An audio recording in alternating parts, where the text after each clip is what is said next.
signal flare, I adjust the alignment. Room settle in when I move in silence. No need to state it, the work is evident. Steps stay measured, the path stays deliberate. Pressure stays useful, it sharpens the view. Every turn logged, every move see through. Didn't rush moments, I built with intent. Now time moves quieter everywhere I step. Stillness with photo opens, breath held light, eyes focused, no rush, no resistance. Tick stay steady, that's the distance. Not chasing the fame, here to freeze what's molten. Break open the silence, keep the truth ice coated. No clock to punch in, I'm the one who dictates. Every second's a fuse, watch the skyline detonate. Years move forward, but What's the good, pace people? What's stays good? calm. Learn when to hold and when to move on. Every win quiet, every loss informs. Nothing gets wasted, it just transforms. They look for moments, I look for shape.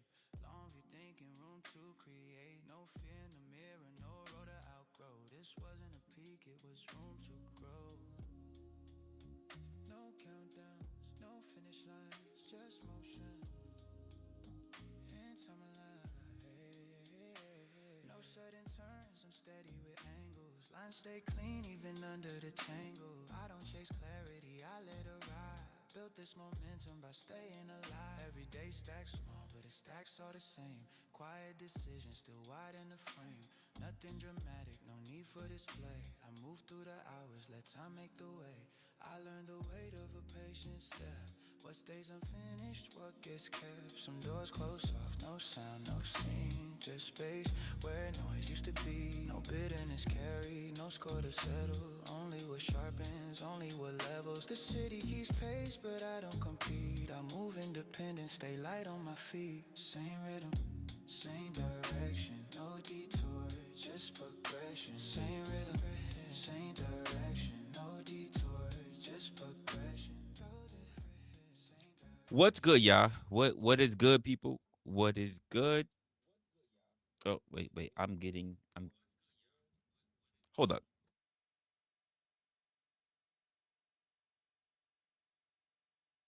I got feedback everywhere. Hold up. Okay.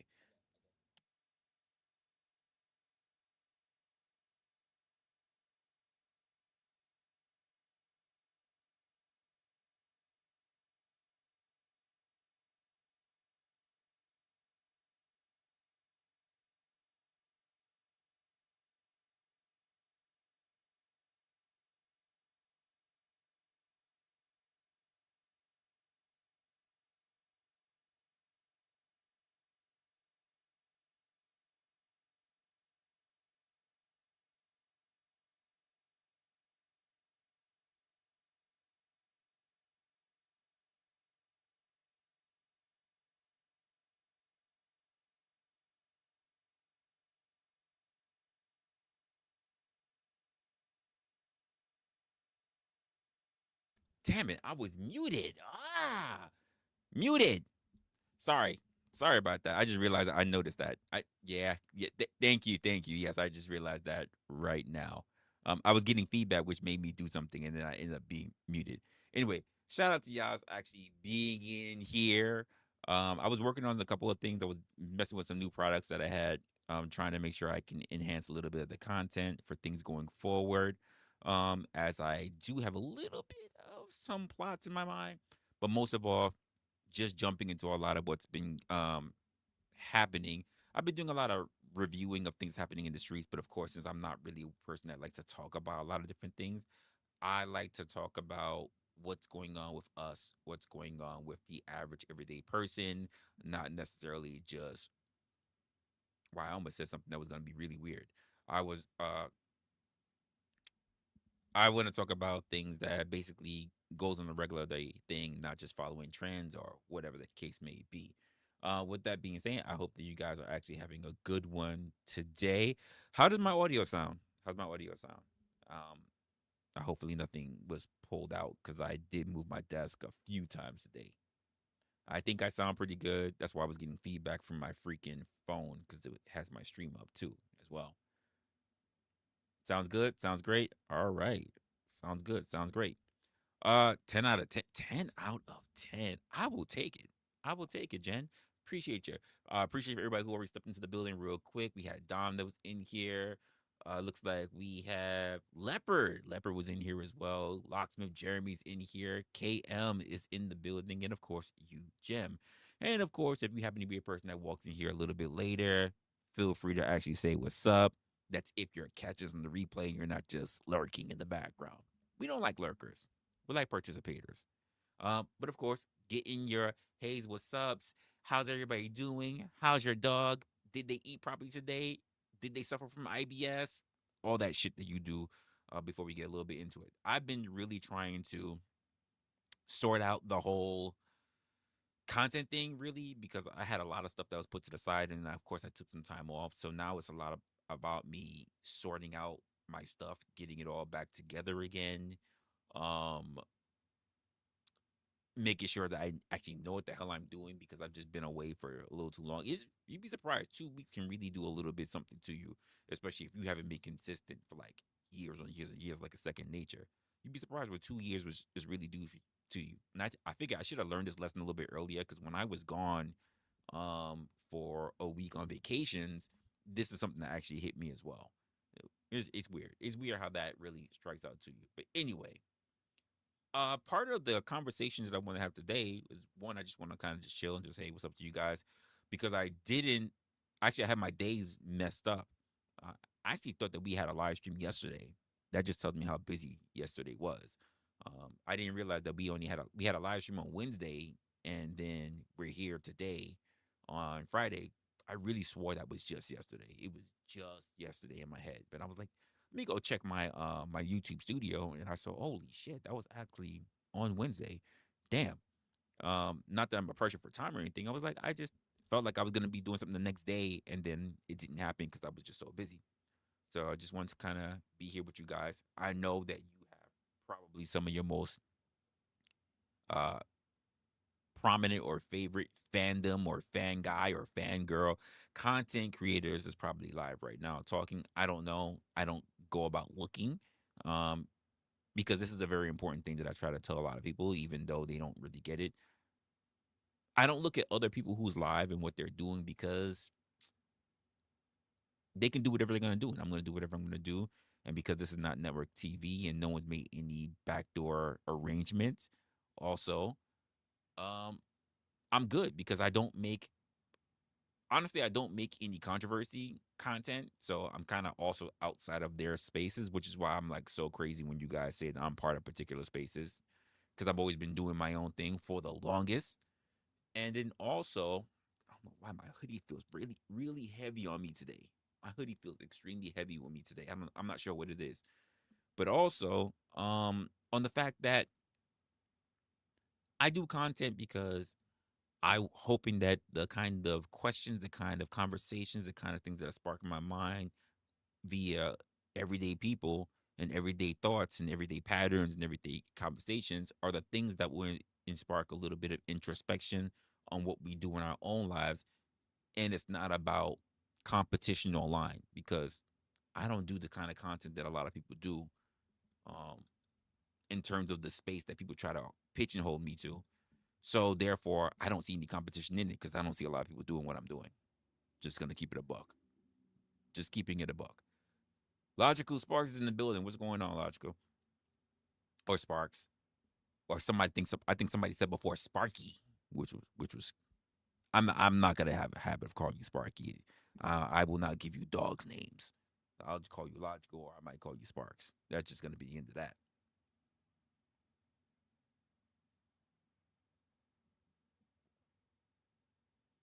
Dom, you said I am here now. Is dislikes needed also tonight? Dislike or like the content. It doesn't matter to me. This is about your perspective and how you see things. Plenty of people don't agree with a lot of things, and plenty of people actually do agree.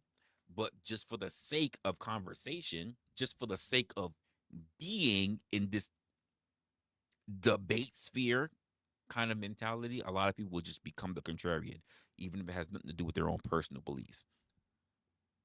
I've seen it. I've been through it.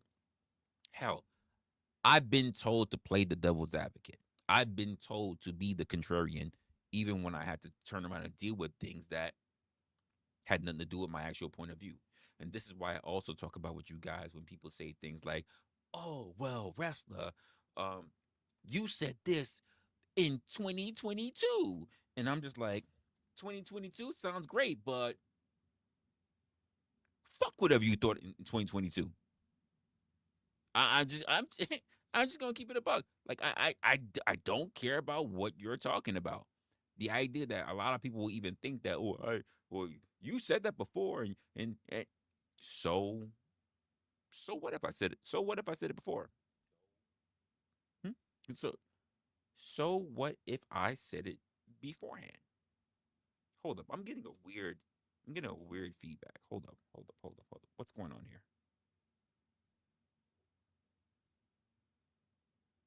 I don't know. Okay, okay, I get it now. I get it. I must just be tired. That's what it is.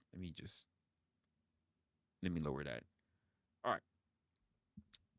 And yeah, I pretty much just let people know, like, why is it that we believe as human beings that we are not allowed to expand, that we are not allowed to change our minds, or we are not allowed to take in new information that is going to be more beneficial with each other, which is also part of the reason why we're having a bit of the conversation today about what happened on the last live stream, right? Because I think this is something that we need to really flesh out. And I know there are people that probably gonna look at this. Oh, it's an attack. It's an attack on me. It's an attack on them. And when we say them, we do not mean the small hats. We don't mean them. We just mean them, because them can mean anybody. What I mean when I say them, I said people who take in information or hear things that come from my mouths or other people's mouths, and instead of thinking to themselves, "Oh my gosh, this is something that is detrimental to society," the truth of the matter is that it's a lie. What they're saying is that I feel personally attacked. I feel like he's talking about moi. That's just really what it is. He didn't even say my name out loud, but I feel like he's talking to me. And honestly, hit dogs holla. I don't even need to know who you are. That doesn't mean that I cannot relate to your situation, because why? Human beings are 90% the same.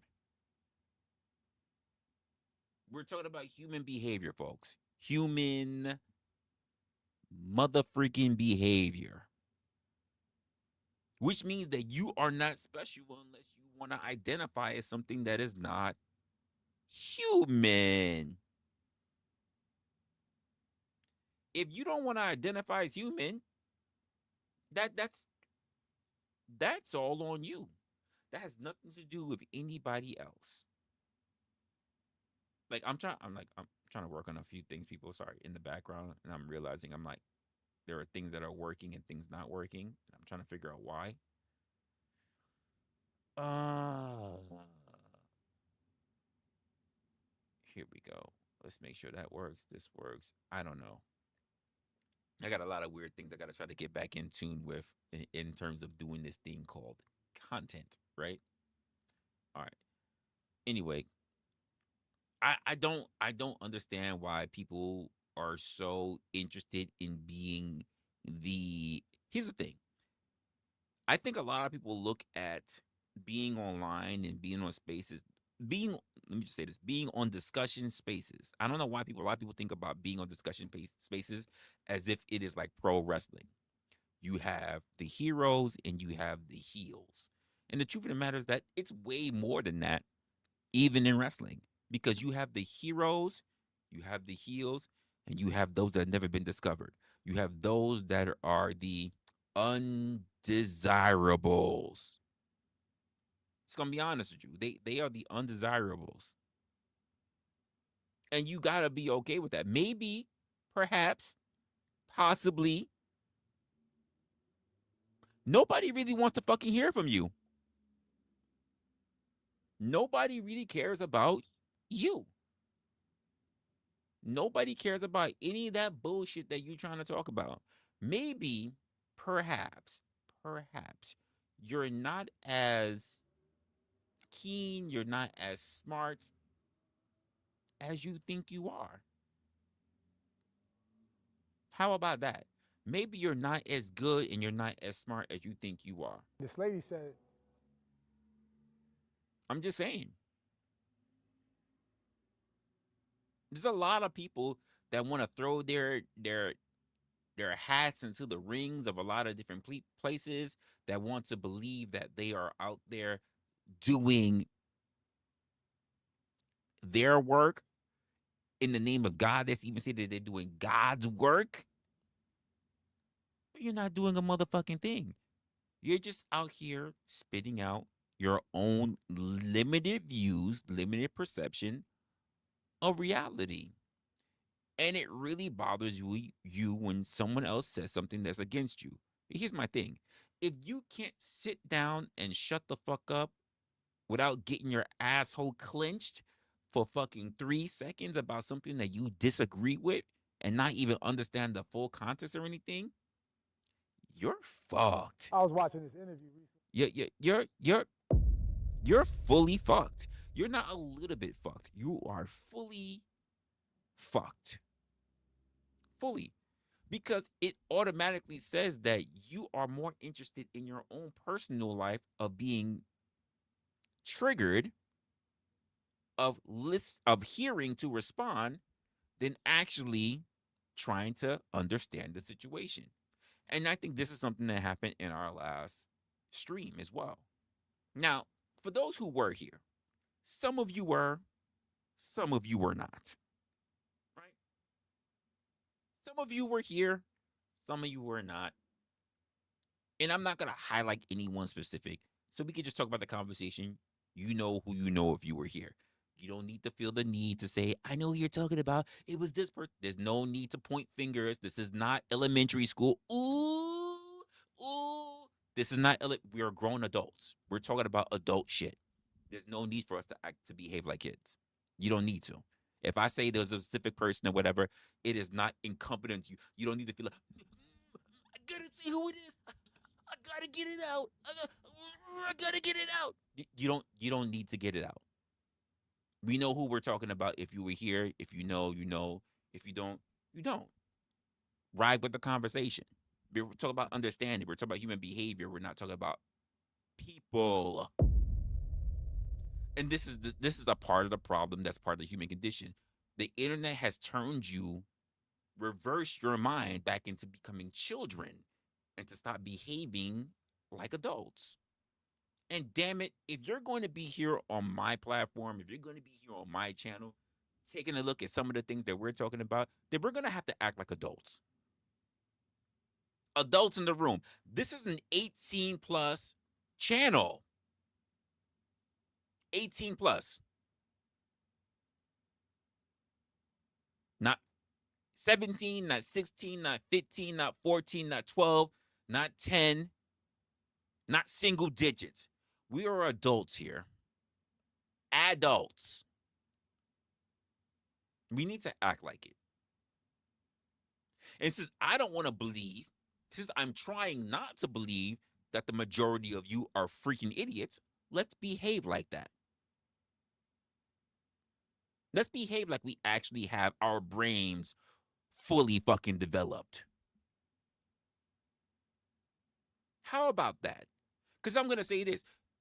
If you are in the mind state of being less than an adult, do yourself a favor, do all of us a favor, and get the fuck out right now. Leave. Leave. Just leave. Hit that X button, leave.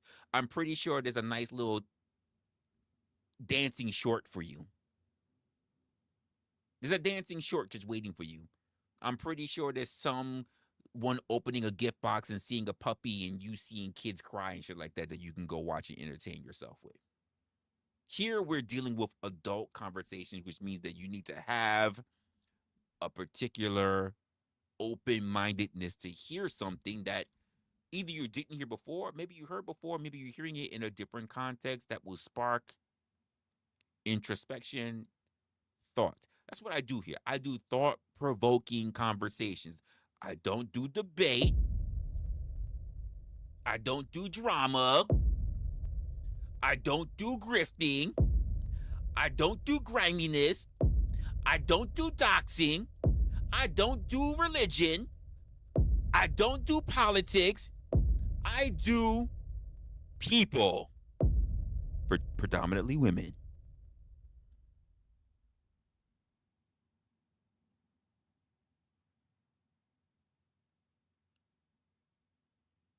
It is what it is.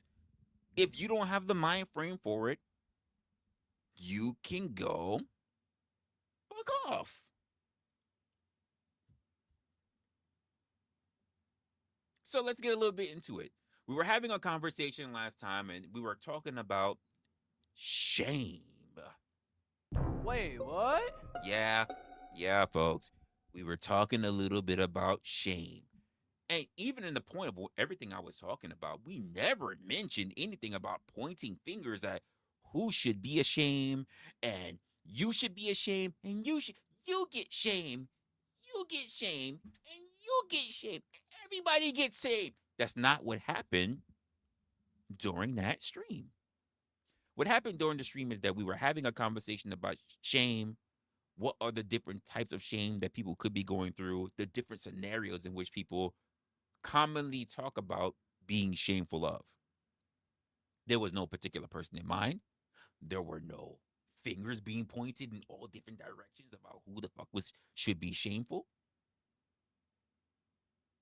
We didn't talk about rats, bats, the cats, the dogs. We didn't do none of that stuff. And there was a person in our chat who took things everywhere just to be a contrarian. Didn't make no fucking sense. One moment, they're talking about being productive versus unproductive. Wait, what? The fuck was that all about? Next moment, we're hearing about single mothers. Wait, what? What's this about? Then we're talking about outcomes. Wait, what? And I'm sitting there talking about, we were talking about shame. The fuck is up with you? Can you not listen with the only 2 ears God supposedly gave you? All over the fuck. Thank you, KM. All over the mother freaking place. It was like watching a toddler scribble all over the fucking wall, and me just sitting there like, so what you drawing, sweetheart? What you drawing today, sweetheart?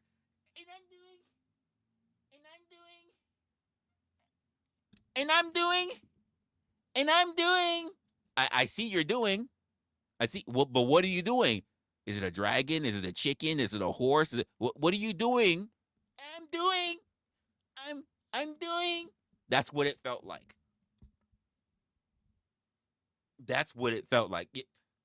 Sure you are. Sure you are. That's what was basically happening. Take a share. Well, did you mean single mothers? Who talked about single mothers? Are you saying that single mothers shouldn't be shamed? I'm sitting there like, I don't recall when I was having a conversation that I was talking about shame towards single mothers. Well, what if happened if somebody had a heart attack? Well, what if I was constipated and I just couldn't really take a shit? How? You can move shit anywhere. But as those who were there and who were watching, it was live. Was I or was I not consistent? And by the way, they were actually exhibiting the very things that I mentioned. Damn, KM, it's like you already know my playbook or what I'm about to say. They were already exhibiting projection. When I said it all starts internally, it all starts with you first. And they were projecting, well, because I don't agree, I believe Resla said this. And I'm going, Understand a message? what are you talking about? I see my sound effects are all messed up. Something's not working properly. But I'm like, what's going on here? Yeah, all of my sound effects are messed up. I don't know what's going on here. But I'm like,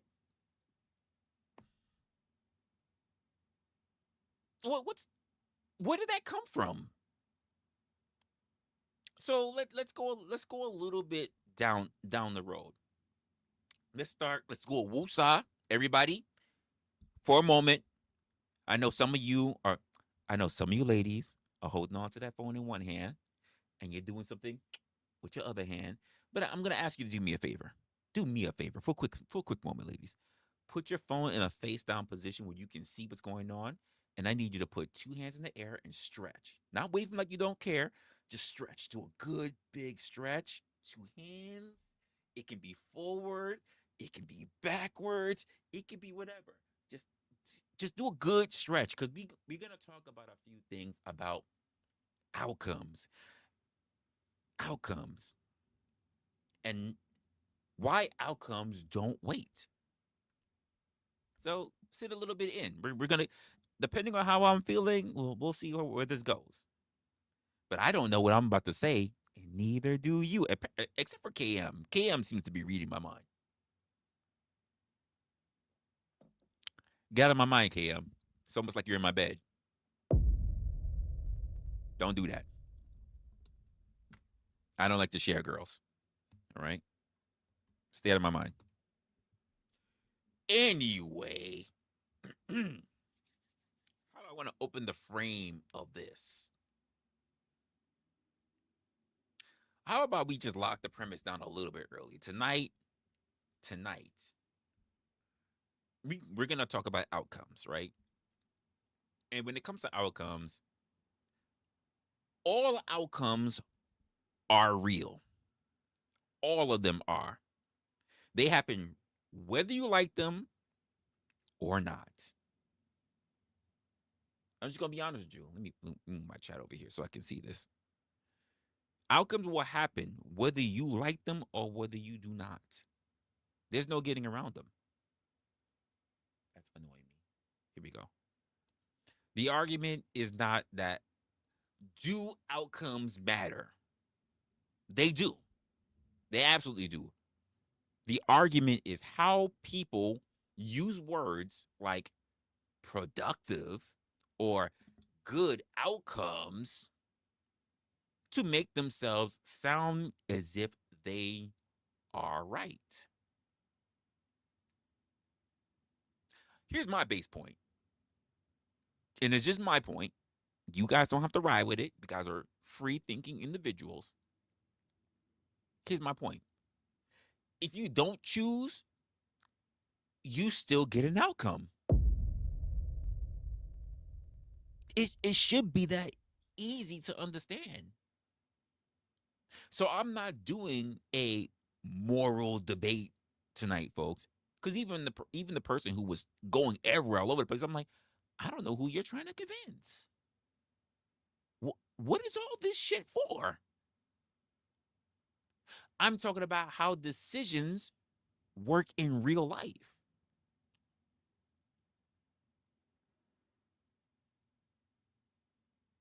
I didn't get that. Outcomes mean what happens next. Actions create outcomes. Inactions create outcomes too.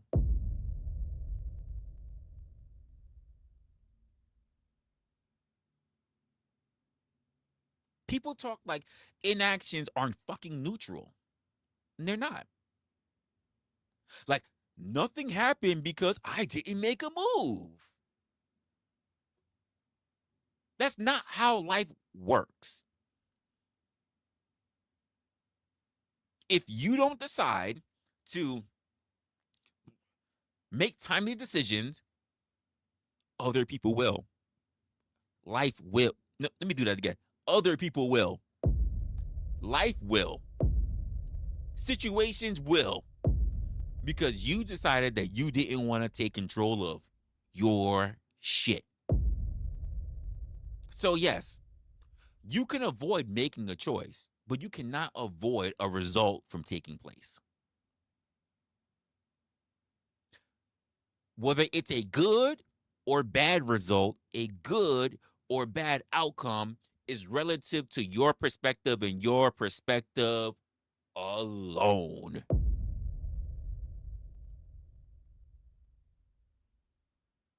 No one else is responsible for that.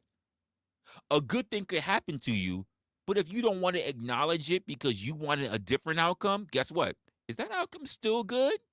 I don't think so. Was it a good thing that happened? Yeah, but it wasn't what I was looking for. So you're not going to acknowledge it. You're not going to acknowledge it, which means you therefore don't deem for it to be a good outcome. It's just an outcome. Inactions are not neutral because inactions means that you deliberately, instinctively, and consciously chose not to do shit. You made it. You made a choice. That's just what it is. You consciously made a choice. Even if you claim, well, I just forgot. That's a choice. Because it means that it wasn't important enough for you to remember. That's a choice.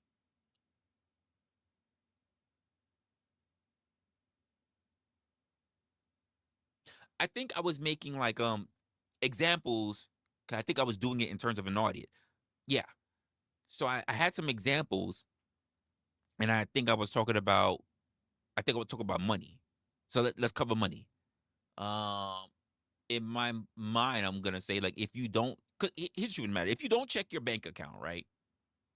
Does money still move in and out of it? Yes or no? Because bills still got to hit. Fees, interest, they're all still gonna hit.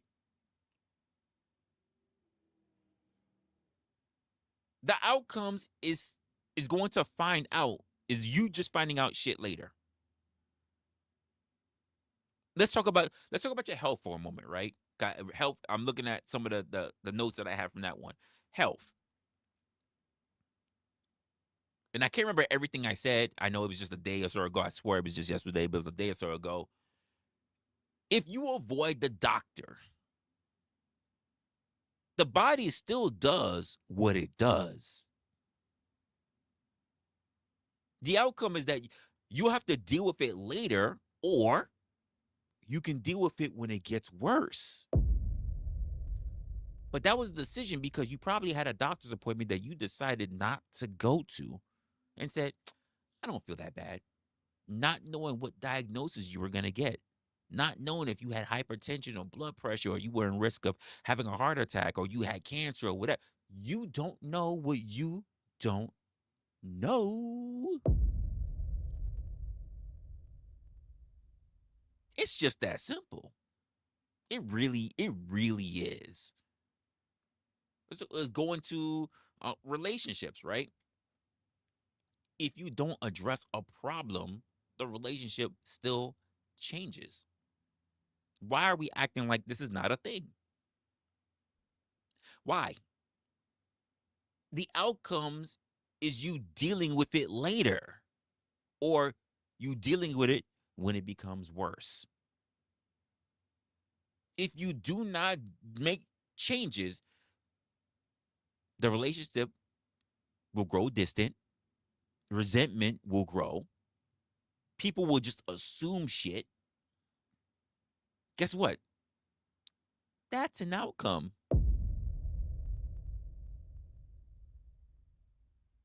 It is what it is. You're still going to have to deal with it. Things don't just freeze in time because you choose that you want to avoid them. That's not the way how this thing works.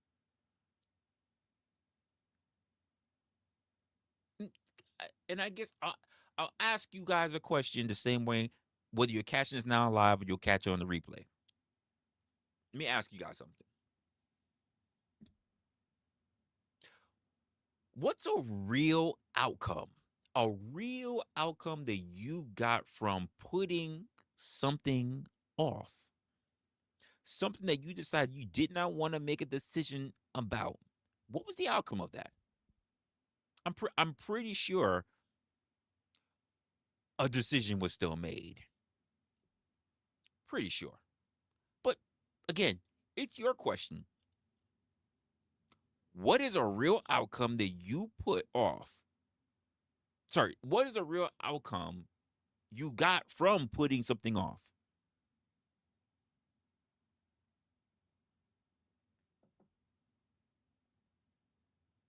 That is going to be a question for you. What is a real outcome that you got from putting something off?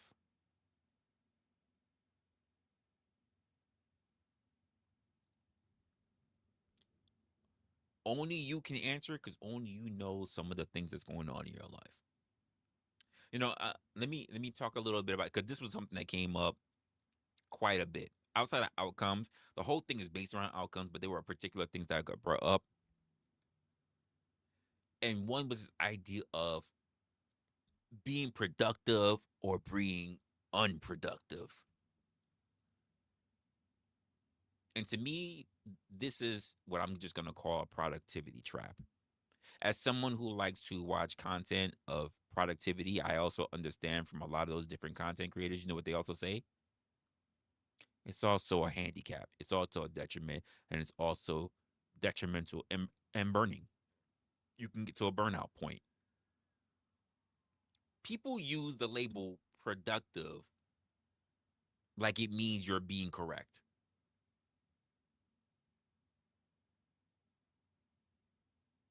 You said productive. You said shame isn't productive. They kept stating. Hmm. Here's my thing though.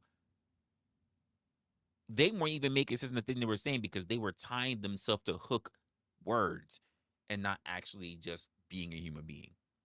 Because, like I said, people use the term productive, the word productive, as if that means that they are correct. And it doesn't. Productive only makes sense if you can actually name what the fuck the goal is. What was the goal? What was a goal that I mentioned during my stream? We were having a conversation about what it means, or not even what it means. What is the different types of ways that people can experience shame? Where was the productivity in that? Where was the productivity? Where did I mention an app? Did I mention a thing that they should or could do, or things that they can use to benefit their life? Outside of me saying mainly that you should have a conversation.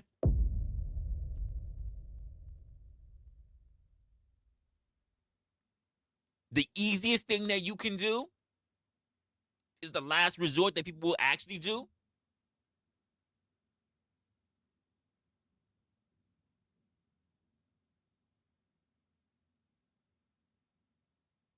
I didn't tell you go to a therapist. I didn't tell you go to God. I said just start with that person in the mirror. Just talking to the man in the mirror. Just talk to yourself first. Look at yourself first.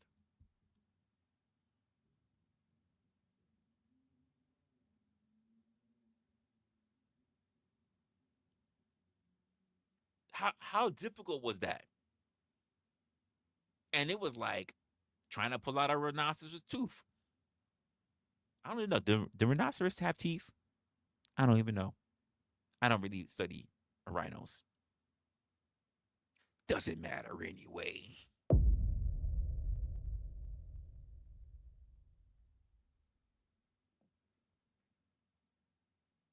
Like, what what's the goal?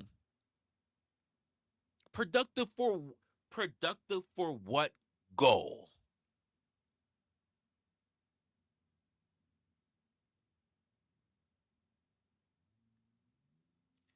if your goal is comfort, avoiding hard feelings can feel like it's productive. If your goal is growth, avoiding hard feelings usually isn't productive. So when someone says shame is unproductive, I hear a question. Unproductive for what goal?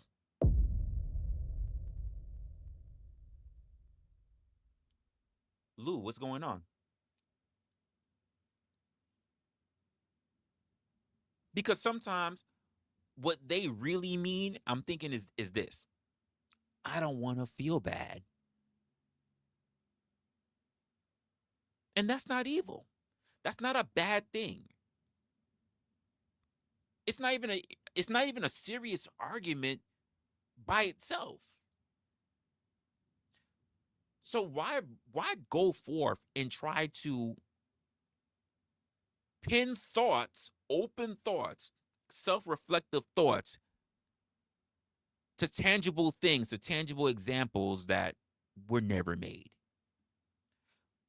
Unless you were just trying to dismantle everyone else from having a reflective and introspective session. If the goal is for people to sit back and to think about things in their own lives, what do you gain from trying to take them out of it? Are you getting paid to have other people not do well for themselves? What's the goal? What is the goal in that? What is the goal in stopping other people from waking up? Keep in mind, waking up by themselves. Nothing that I'm doing. I'm just asking the silent things out loud. The things that we know that we ask ourselves or we're thinking about, but we don't really take the time to really confront it. I'm just saying that thing. I'm saying it out loud because it's like, damn, I've been thinking about that, but I pretend like I don't have time to really divulge and really go into it. And since I'm watching this man, he really still putting it out there. You know what? Since I'm here and he said it and I've been thinking about it, I might as well think about it right now. Why is that a problem? And then you get somebody come in here and then totally derail by going everywhere, over the mountain, over the hill, around the mulberry bush. And I'm going, everything you just said meant what exactly? What did he mean? I'm looking at them the whole time and I'm just going, who are you arguing against? To me, you're arguing against yourself because you don't want to see reality.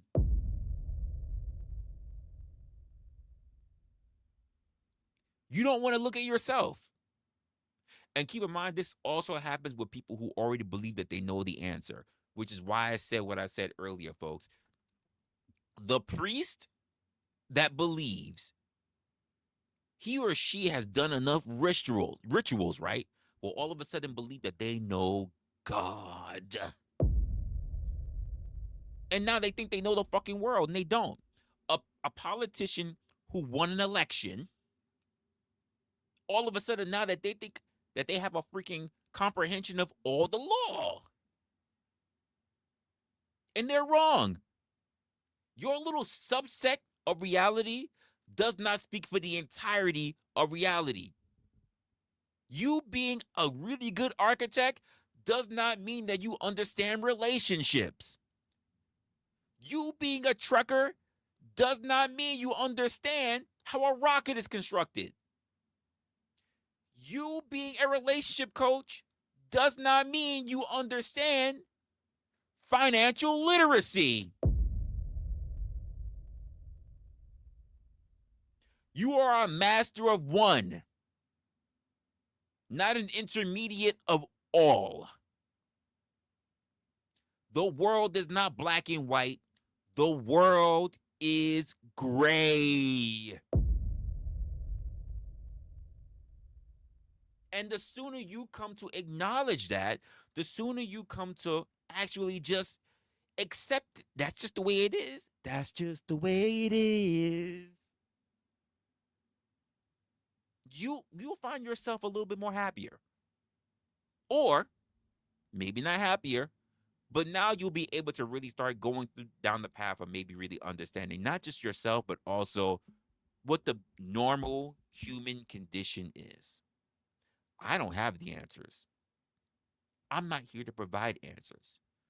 I'm just saying that if you think you know it all, why the fuck you watching me?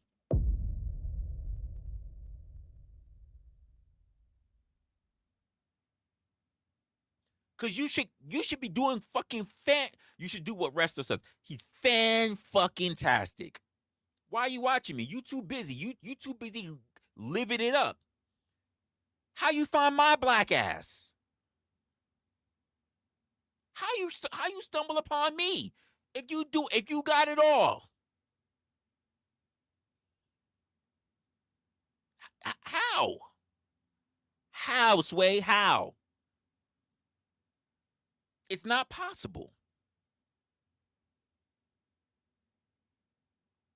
How could I possibly hit anyone's algorithm for that if they got all the answers they need? You shouldn't be seeing me on your timeline. You shouldn't be seeing me on your page. You should be seeing Brett Cardone.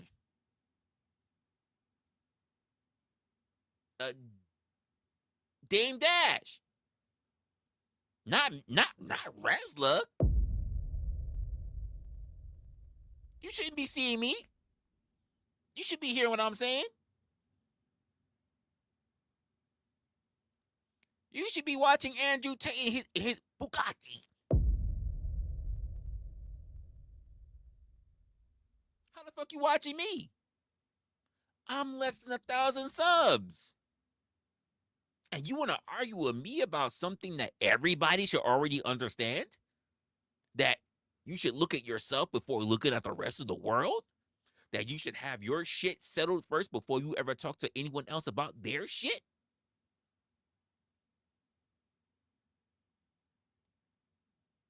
I be saying the things that I know other people be saying because I've said it to myself, or I talk to enough people who be thinking it. And I'm like,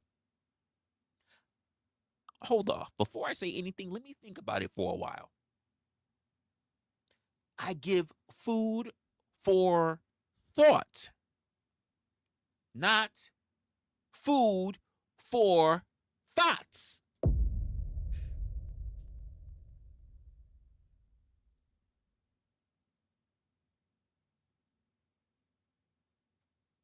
Just saying.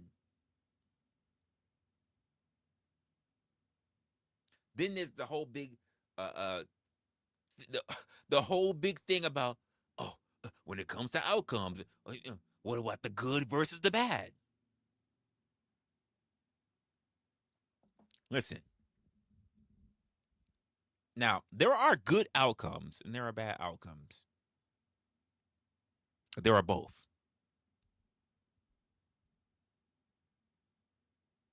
There are both.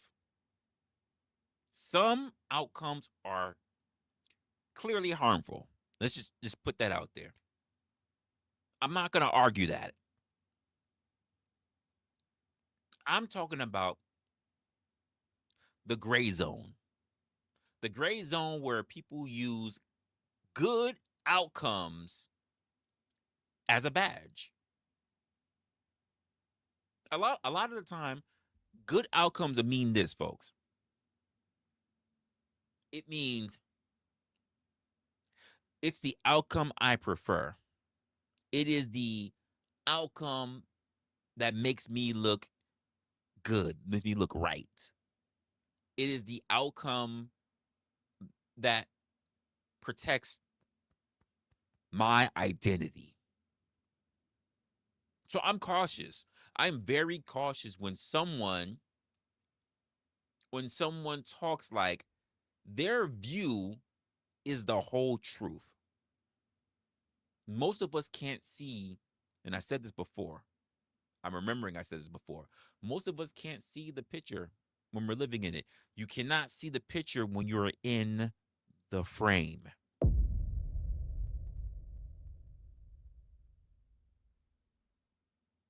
A lot of people like to project and prescribe things onto other people when the truth of the matter is that they don't have much life lived themselves.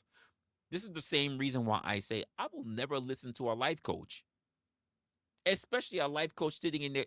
I am in my 40s, folks. Why would I listen to a life coach that's like in their 20s? You haven't, I'm sorry, you've only been officially an adult for like what, 10 years? You hit 18, you're talking to me at 28. It's only been 10 years.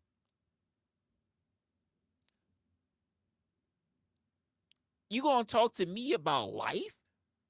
I'm 43, you're 28, and you're gonna talk to me about how much money you make, but I'm like, but I've been working in multiple industries and have multiple different perspectives and talked to different people and I've watched a lot of highs and lows. And you're talking to me about you being a life coach, but let's be honest, the majority of your revenue comes from OnlyFans. You're not killing it as a fucking life coach.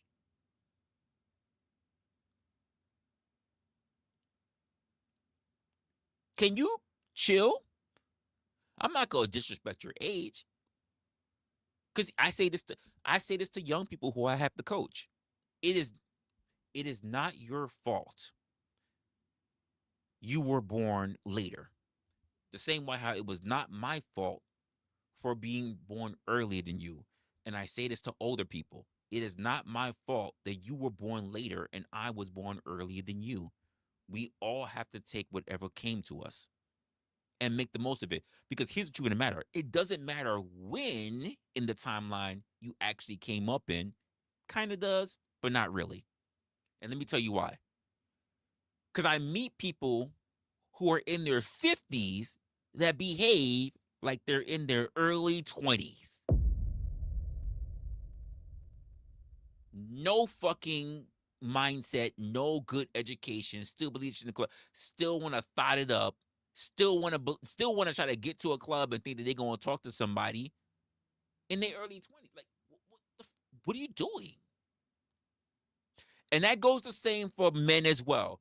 I met men. I met a man when I was in my early 30s. No, I'm lying. I was in my late 20s. I met the man when I was probably 28, 29, right? I was probably 28, 29, and this was during the time when I was homeless. And I met a man who was like 55. And that man just said, "I just want to be in a shelter close to my block because I just want to play ball all day." Hat still cocked to the side, still wearing baggy jeans, still wearing t-shirts, still dressed like a little boy. 50 fucking 5, talking about he just want to play ball. And I've also met men in their 50s coming from a triple max prison in the shelter who, outside of when they smiled, motherfuckers look younger than I did. Body bulked up, bricked up, health looking good. But when the moment they smiled, they showed their age. Teeth was just all missing. They took away everything except the dental. Hey, they say fucking jail got good health care, but that dental, they don't take care of your dental. They don't take care of your dental. Lou, I agree. Developmentally develop, as we call it, arrested development. It's not a delay. They stopped because the best that they ever thought that they were, they never got past that point. It's like the old school, what they said, in the 70s and the 60s, the happy days guy. He grows up to be an adult. He still thinks his Cadillac is cool. He's still styling his hair with the grease and the gel. He still thinks that he's wearing the leather jacket and believing that he's like the Fonz is still a thing. He never grew up because those were the best days of his life. He never experienced any other form of joys because he thinks that is the best he's ever lived and he can't move on from it. And by the way, a lot of women are like this, by the way. This is what we also say. Let's just go into arrested development.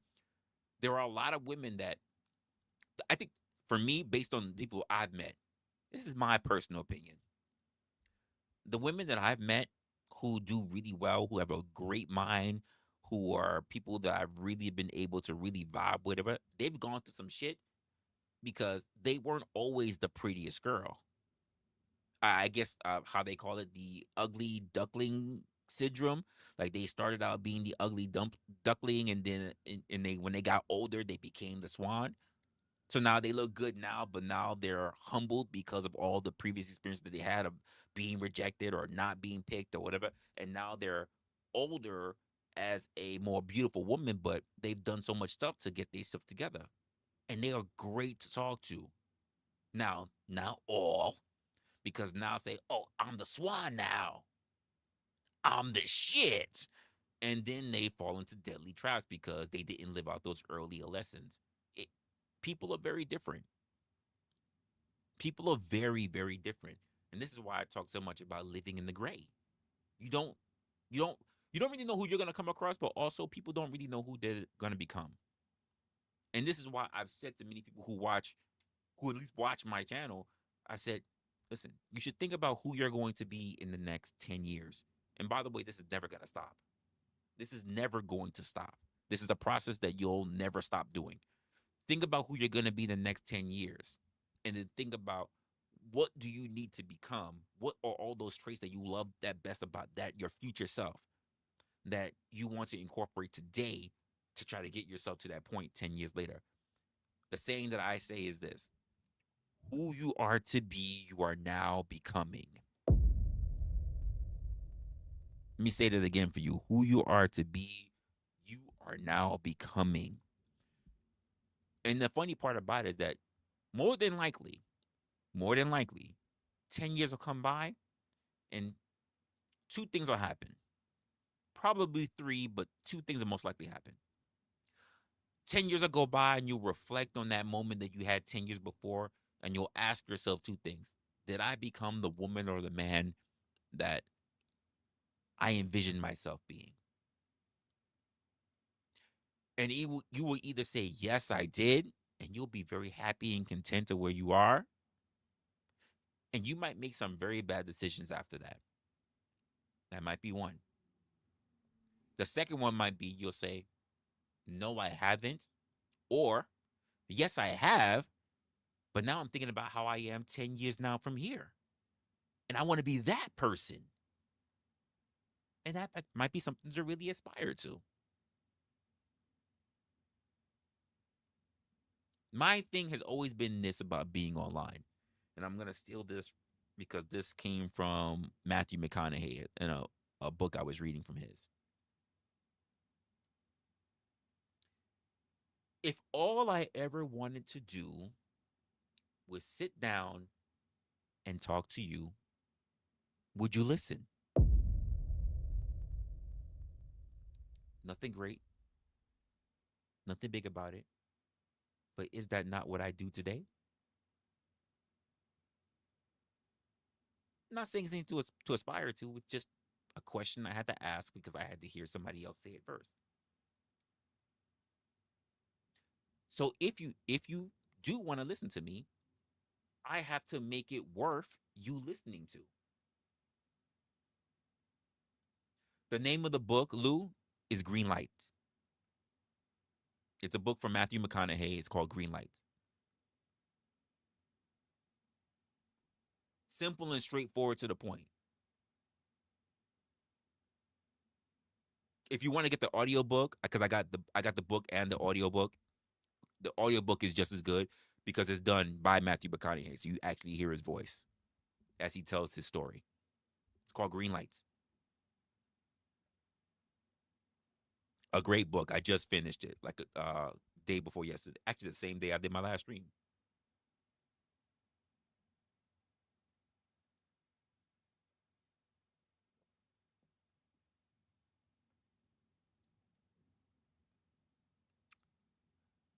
And I think a lot of people don't see the entire picture. Yeah, he is a deep thinker. He really, really is. So let's just talk about the fact that because people don't see the whole picture, and because they're very focused on the minute little area that they are, that they think they understand the entire world now. They think they're so fucking deep.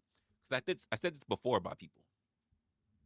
People look at me, and I learned this concept from listening to other people, like motivational speakers, like um, Eric Thomas, the hip hop preacher, right? You can see all these books here. I've literally read all these books. Can I tell you that I've done everything to be about these books? No, because it is difficult for people to really to conceptualize everything that they're listening to, and sometimes you really have to go back and read things. There are people out here, because I can say I read all those books, and I can still say I'm still not being able to put up a quarter of everything, but I keep trying all the time. I go back, I look, I dog ear, I highlight, I bookmark, and I try to bring up some new stuff that's going on. Because most people will think that they're fucking deep because they read a book. You read that book? Yeah, I read that book. You think you're so deep, but you have not implemented shit from that book and wonder why you're still doing poor. Hey, by the way, I'll say this even for your religious people. For you guys who like to read the Torah, read the Quran, read the Bible, you're so deep. You know all these different scriptures and everything like that, but you've never finished the book? You've never completed it? It's the one story you got, and you've never finished the fucking book? You can cherry pick all the damn scriptures, all the damn verses and passages, but you've never finished the book?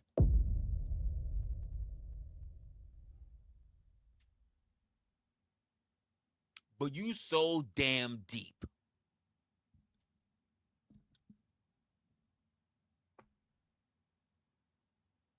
Tell me about all the different versions, even though most of y'all are reading out of the King James. That's what most of you are doing. Understanding that the literally interpretations that have been given to you for people to understand the Bible, you really don't have the full interpretation because none of you actually took the time, you deep motherfuckers, to understand Hebrew. But you think that you understand the ins and outs, the woes of man, and you know how to lead them. You're lucky that my soundboard's not working, because that was a straight fuck.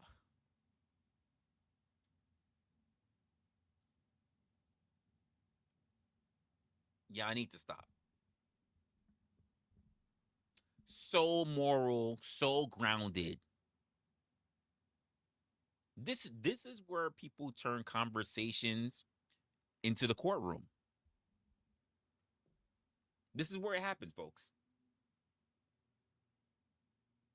They don't want to discuss what happens. They want to stand for the good person side. So they keep pushing on words in you like a drug dealer. Productive, harmful, healing, toxic, shame, judgment. Not understanding the topic. It's just to win a frame.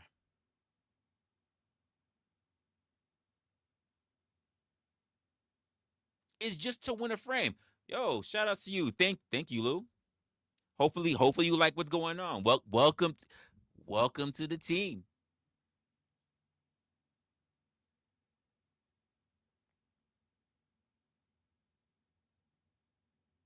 And I think we need to relock the premise for all of it. Because it's crazy.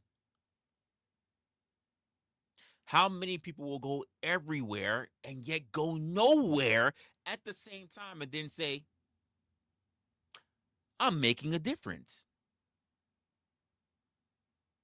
If the idea is just to win,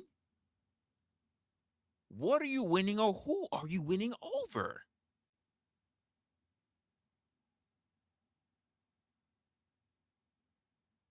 And once the frame becomes good people versus bad people, the whole point gets lost. If we can't talk like human beings, if we can't talk for understanding, if we can't talk without trying to win, there's no way we can learn.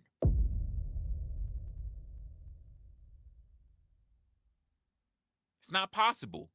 How can we learn when no one is listening?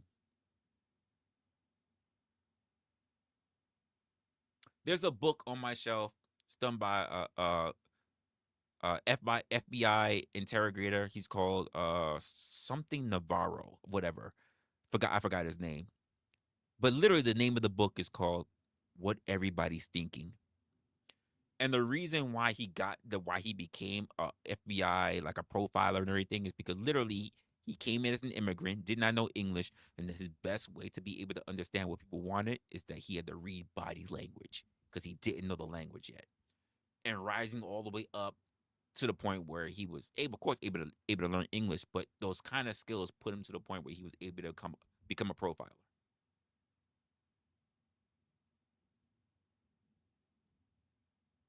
One of the constant things that you will always hear me say, and I've been saying it for a while, and damn, KM is she's my scripter. She knows exactly what I'm going to say because I've said these things so long and she's been watching me.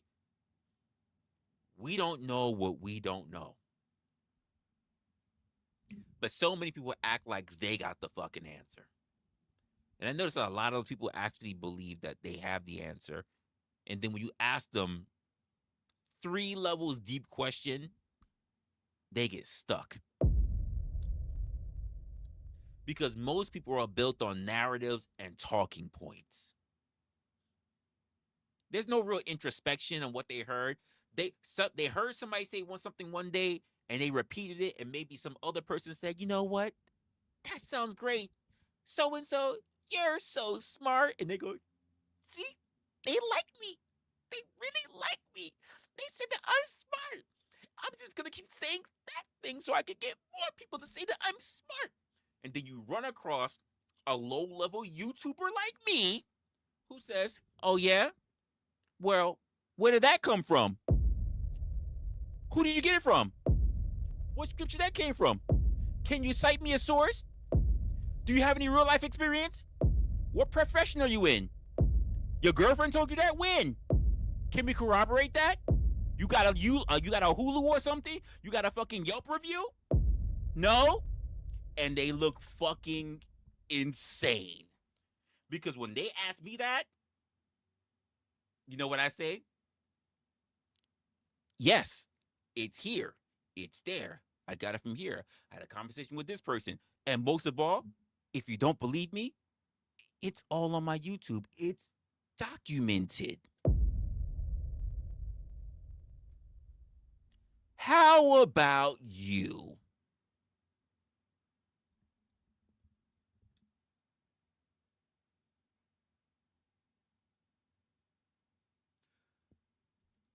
I'm happy that you said, listen, I'm happy you said that. Here you go. First chat on the screen now. I'm happy you said that. You thought you was the smartest person in the room until you met the smartest person in the room. This is why it's very important when we say this. Now, the one time you actually caught me on StreamYard. The smartest person in the room is the person that understands that they don't know everything. The person who understands they don't know everything is the smartest person in the room.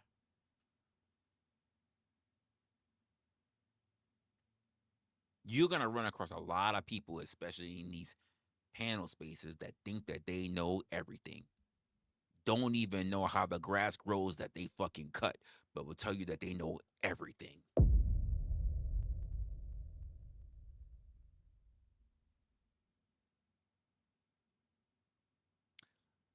Let's pull it back a little bit. Just a little bit. Just pull it back.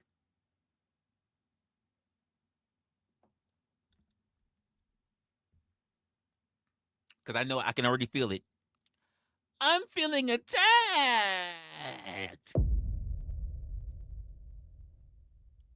I I think he's talking about me.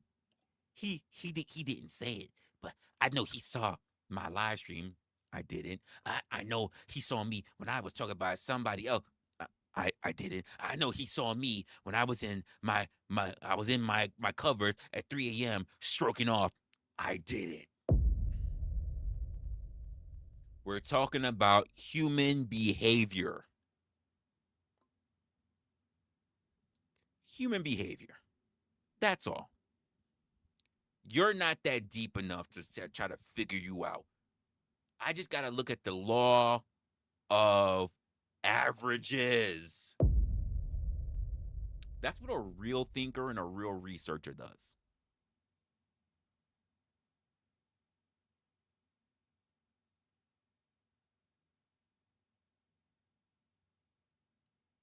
That's all you got to do. I don't need to see you, where you went, and who you studied under. I just have to look at the law of averages. What is the average person doing? Because the average people equal more than just you.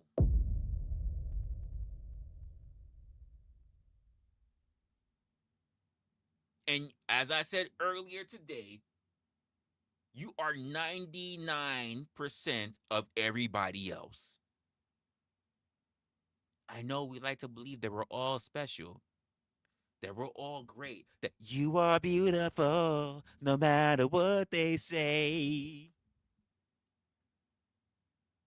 Wrestler don't give a fuck. Oh no.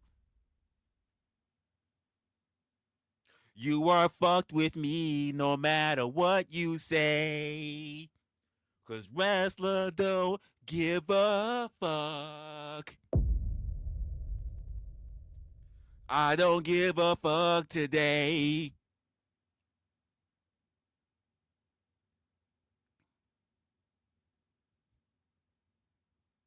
Just saying. I know KM probably clipped that shit. Yeah, look, she in my mind already. Look, that's clip worthy. Like I knew it. I knew it already. I knew it already. Baby girl in the chat, Yvette's in the chat. I already knew it, KM. I already knew it. That was crazy. I felt it. I felt her getting ready to clip that shit.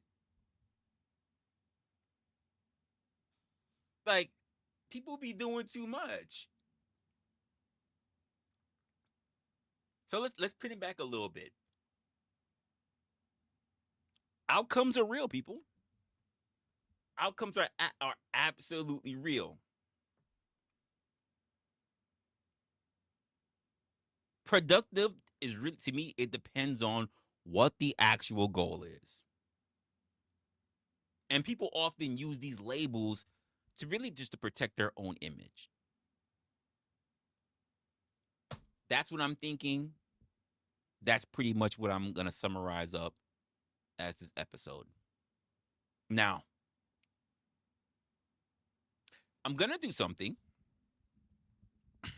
I'm actually going to drop the link in the chat in case you guys need to have a conversation with me about some of the stuff going on. We got Miss Raven in the chat as well. All right. So I'm gonna drop this link in the chat right now. I'm gonna go hit the bathroom. We're gonna drop the link in the chat. But before anyone even thinks to run up and start clicking the link or anything, number one, you don't need to be on camera. You don't need to be on camera, and I'm probably not gonna have you on camera. We're just gonna talk. We're gonna have a conversation. I just need to hear what your point is, but it's very important that we understand some of the rules going in for tonight, right?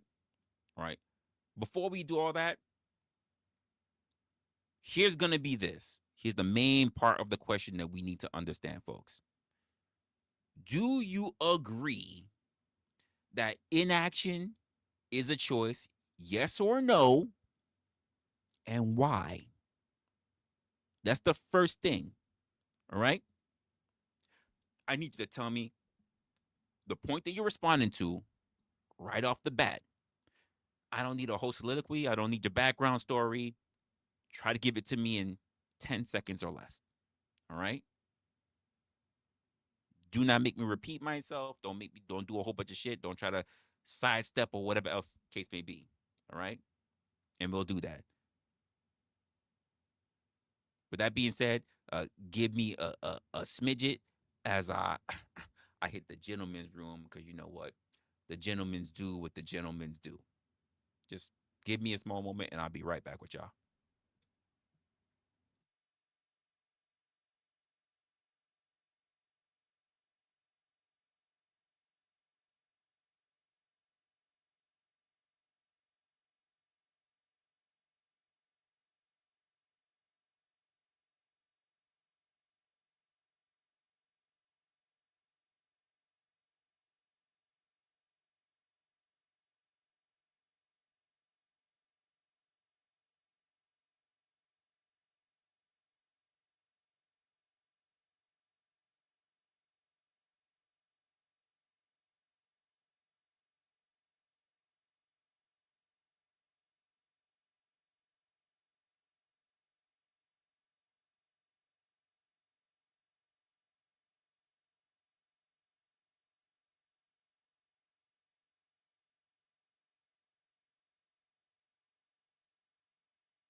All right. As I inconveniently get called a whore for some reason. I don't know why, but I get called a whore from my own girlfriend. I don't know what the hell that was about. Crazy enough. Uh okay. So let's see. What were we doing? What were we talking about? Oh, let me see what's going on with some of y'all going on in the chat today. What are we doing? So Lou, welcome to the squad. It's been a while. I wasn't really on for a while, for at least a few weeks, and even before then, I had taken a really big break from all the shit I was doing because we was getting the wrong energy in this channel. So you're coming in the fresh point of where we're starting all over. So hopefully you enjoy some of the content that we're gonna have. If you want to see some of that reckless craziness that was happening in the last few seasons, especially during a show that I have called Opinionated, not necessarily the DBD.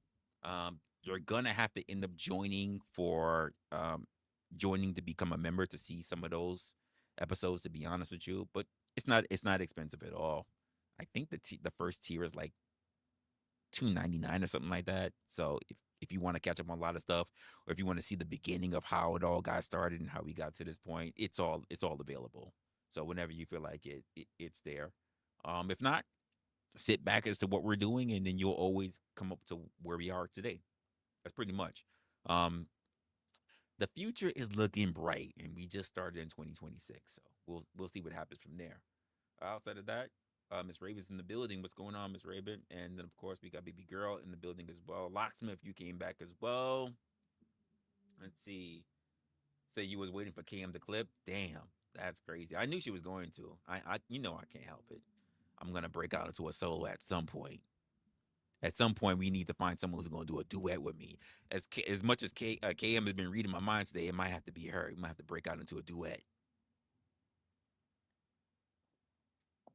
which is going to be difficult because I never really know what's going to come out of my mouth. So someone's got to be able to figure that out, right? But outside of that, I think it's a lot that people are out here in these streets, in these content creator slash YouTube streets. Say you would love to break it.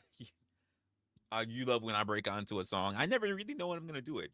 I'm just doing it all the time. If you think that's bad, imagine me just do this real quick. Imagine me at a work site. Somebody is getting on my nerves, and I said, I just need a moment, and I don't go far. Or even worse, somebody annoys me, and I sit down at my desk and I just start talking, singing shit about them while I'm sitting at my desk. Can you imagine that, KM? Because I definitely do that. I sit down at my desk, a song will hit my head out of nowhere, and there'll be some new lyrics that talk shit about this very coworker right there. I do that. That's how it works for me. That's just how it works for me. If I go to the break room and they got some shitty ass food that's there in the break room, I will grab my little shit in the break room and I'll sit down and there's some random song that'll come out in my head and I'll talk shit about the fucking food in the break room. Yeah, you're right. It's a processing skill. That's exactly what that's how it works. Nobody's safe. Nobody. I told you this before, kid. Nobody is safe. I I have sat in my office next to my boss and dead ass sung shit about her sitting right next to her. And she's sitting there in tears crying of laughter because I'm sitting there soloing, talking shit about her right next to her, and she's crying the entire time. That is absolutely happened.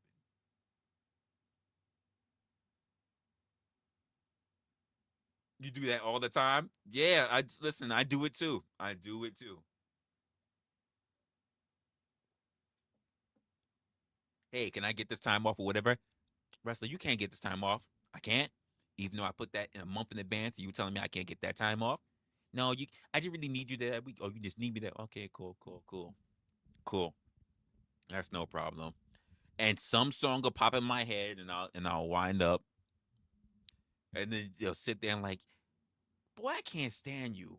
Yes, you can get the time off. They don't even tell me. They won't even tell me they can get the time off. I'll just see the email pop in and be like, you've been approved for such and such and such. I'm like, oh, okay, cool. You know, I am the worst person because I'm the worst person to like say like if there was a company outing. I'm the worst person because you're expecting that we're gonna do like karaoke and I'm gonna sing the actual lyrics.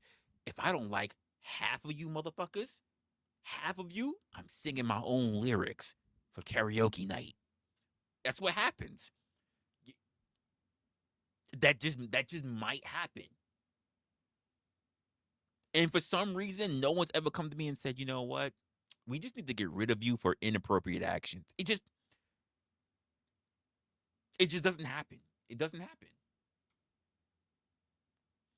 Don't have me during the karaoke night. I just everybody can get it. Everybody can get it. Nobody's safe. I don't care if you're the top. If you're the top person, if you are literally the manager or CEO of you can get it. You can get it. That's it. Don't let me have. Listen, the only thing I will say is that if I don't find a reason to hate you, and I really don't hate nobody, so like you would have to be really someone who's like dastardly to me, because if I had dirt on you, you don't be there karaoke night. Like I don't have anyone who I hate that much. Thank goodness. Like I'm more reserved, but I had a feeling if I really hated somebody and I had a lot of dirt on them, it'd be a rap. It'd be a rap. Thank goodness I'm not like that. I have a threshold where I'm like, you don't go above this threshold. But I'm don't that doesn't make me think that, don't get it twisted. I might sing some shit that might hint at some shit, but I'm not gonna say outright. I'm not gonna mention that maybe you took some time off that one day because you had to go to the clinic for a shot for gonorrhea and get your little pills, your little antibiotics. I might hint at it in a song. Don't know what song because I'm not getting any melodies in my head, any instrumentals in my head. But don't think I might not mention you having to go get a little work done Saw you up on the hill popping all that Benadryl. Like I'm not saying anything. I'm not saying anything. I'm saying that you might. I'm not even gonna mention no names. Or you might. I'm just gonna say there's someone that we all might know that might have an allergy. That might have a little condition. I'm just messing around. I kid. I'm messing around. I wouldn't do that. I'm kidding. I'm kidding. I'm not. Listen, Damn, I was about to say I'm not petty enough, but I am king petty in my house. So yeah, I can't say that. I'm not gonna do that though. I wouldn't do that, but I am petty. I don't have anyone that I hate that much. I've never done that before. I've never done that before. Yeah, I've never done that before. So yeah, I wouldn't. I would never say, hey, Katie with the. I would never do anything like that. I would never. I wouldn't do that. Hey, Pam with the. I would. I wouldn't do that. Like that. I wouldn't do anything like that. I'd have to really dislike you to just grab the mic.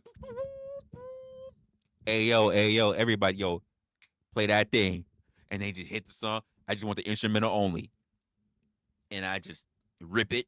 Yeah, nah, that I wouldn't do that.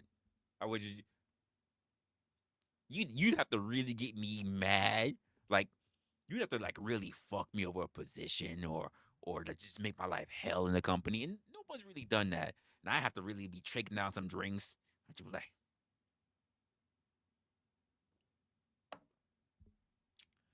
I'm singing. I'ma sing. Hey yo, this one's for the company.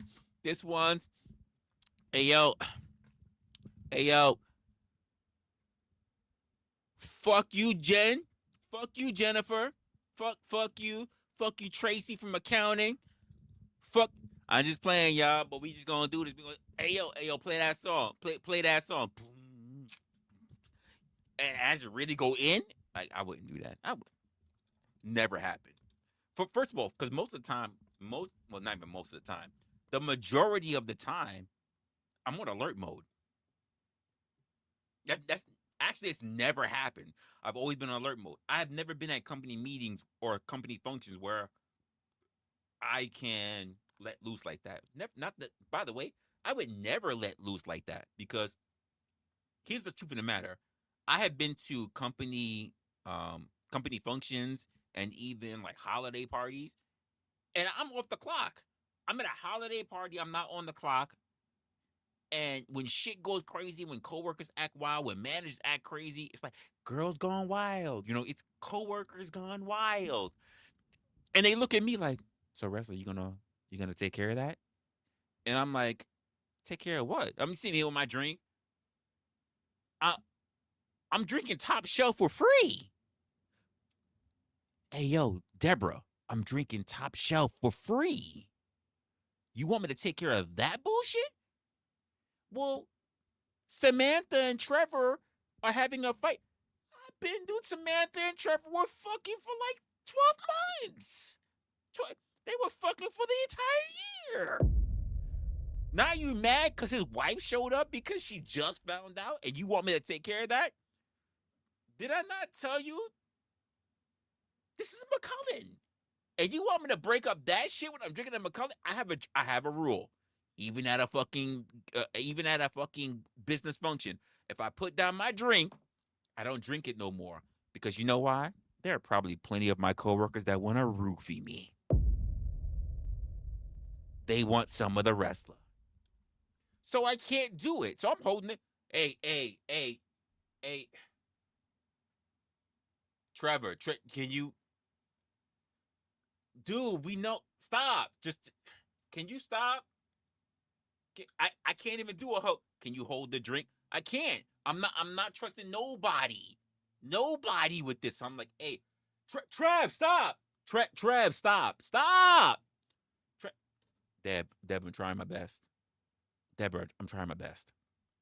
I'm off the clock. I'm trying my best. I'm not gonna put my hands on anybody, Deborah. Don't they have security here at this function? Don't they have security? Hey, you know what? Hey, Deborah, I'm gonna pull one of you. Security, security. They need some help. They they pulling each other hair. I'm a pull a white card. Security. I don't even what's going on. In fact, that day of the party, I might actually wear a quarter zip just to seem like I ain't got no fucking like. I don't put my hands on people at all. Security, can you take care of that, please? I'm not doing any such things.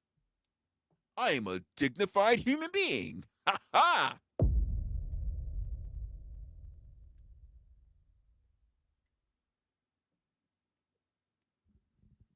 That's what I'm gonna do. That's exactly what I'm gonna do. What if I helped and I freaking sprained my freaking index finger? Who else is gonna type up these reports? Not me. I am dignified.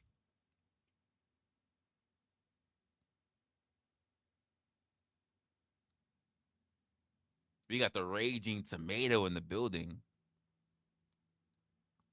What's good, Sarah? Ain't nothing going on here, Sarah. Ain't nothing going on. You can just be low key. You can be low key. Ain't don't nobody know what's going on here.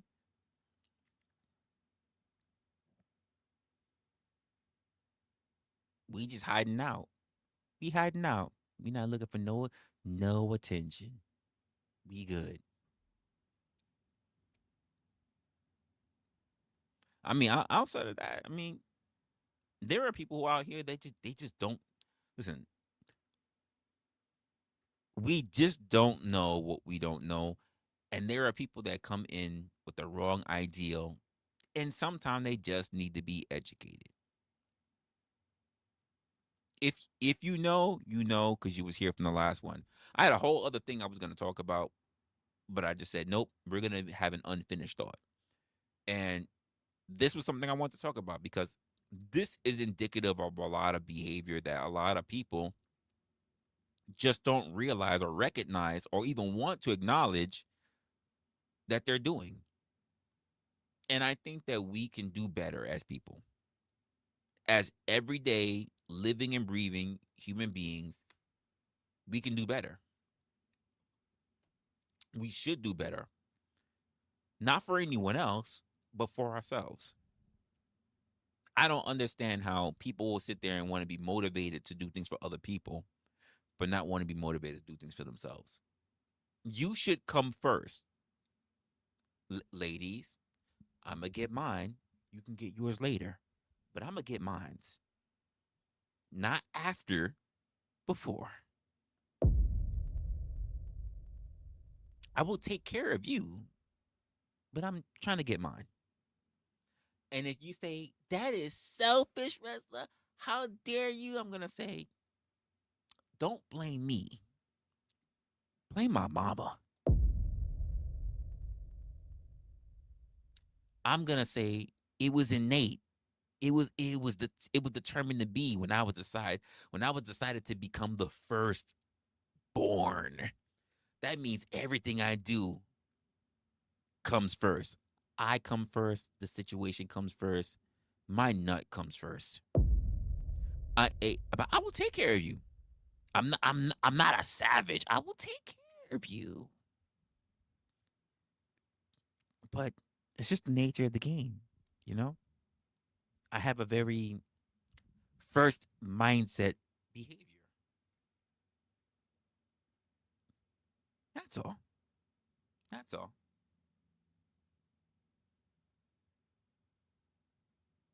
It's a very complicated situation, but you know, as they say, communication rules the nation. And I try to do that every day that when I'm on, when I do a stream. I try to make sure that we understand that communication rules the nation. Shout outs to the eldest children. Exactly.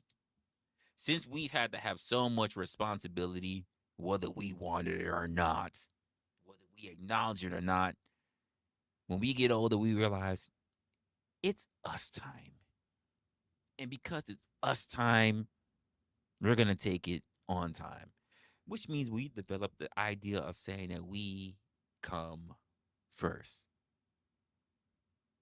figuratively and literally. Just saying. You was a parent at 5. I mean, I didn't have to be a parent at all. Thank goodness. I didn't have to be a parent at all. I was just like, I just didn't want to be responsible for anyone else's shit. That's pretty much it. I didn't have a household, didn't live in that kind of bunk bed kind of situation, or I have a whole bunch of, don't get me wrong, I had a whole bunch of little ones running around me, but they weren't anyone that I can say that was immediate, like, blood. So I didn't really worry about that. You know, I did the cooking, I did the cleaning, I did all that stuff, but it wasn't that wasn't that kind of serious kind of thing. So, but on to it. For people when it comes to outcomes, I'm gonna let me ask you guys when it. What the fuck? Well, why am I? Oh, because I'm on the wrong window. I'd be over here. Me ask you guys the question that I was asking even earlier for today, and I'll ask you guys this as well. I want you to think back a little bit on yourself, right? A little bit on yourself.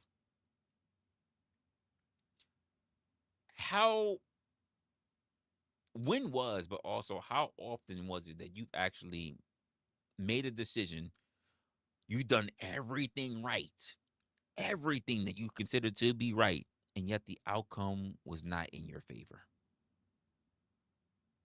Think about that. Since we have people that turn around and talk about good outcomes versus bad outcomes, when was the last time you actually said you did everything right, you worked your ass off, you tried to get, and you still didn't get the outcome that you were looking for? Now, that doesn't even mean that the outcome that you got was negative. But if it wasn't the outcome that you were looking for, let me ask you this.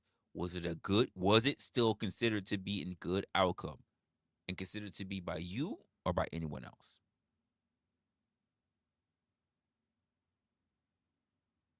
You said you don't want to be responsible for making a bowl of cereal, but here we are.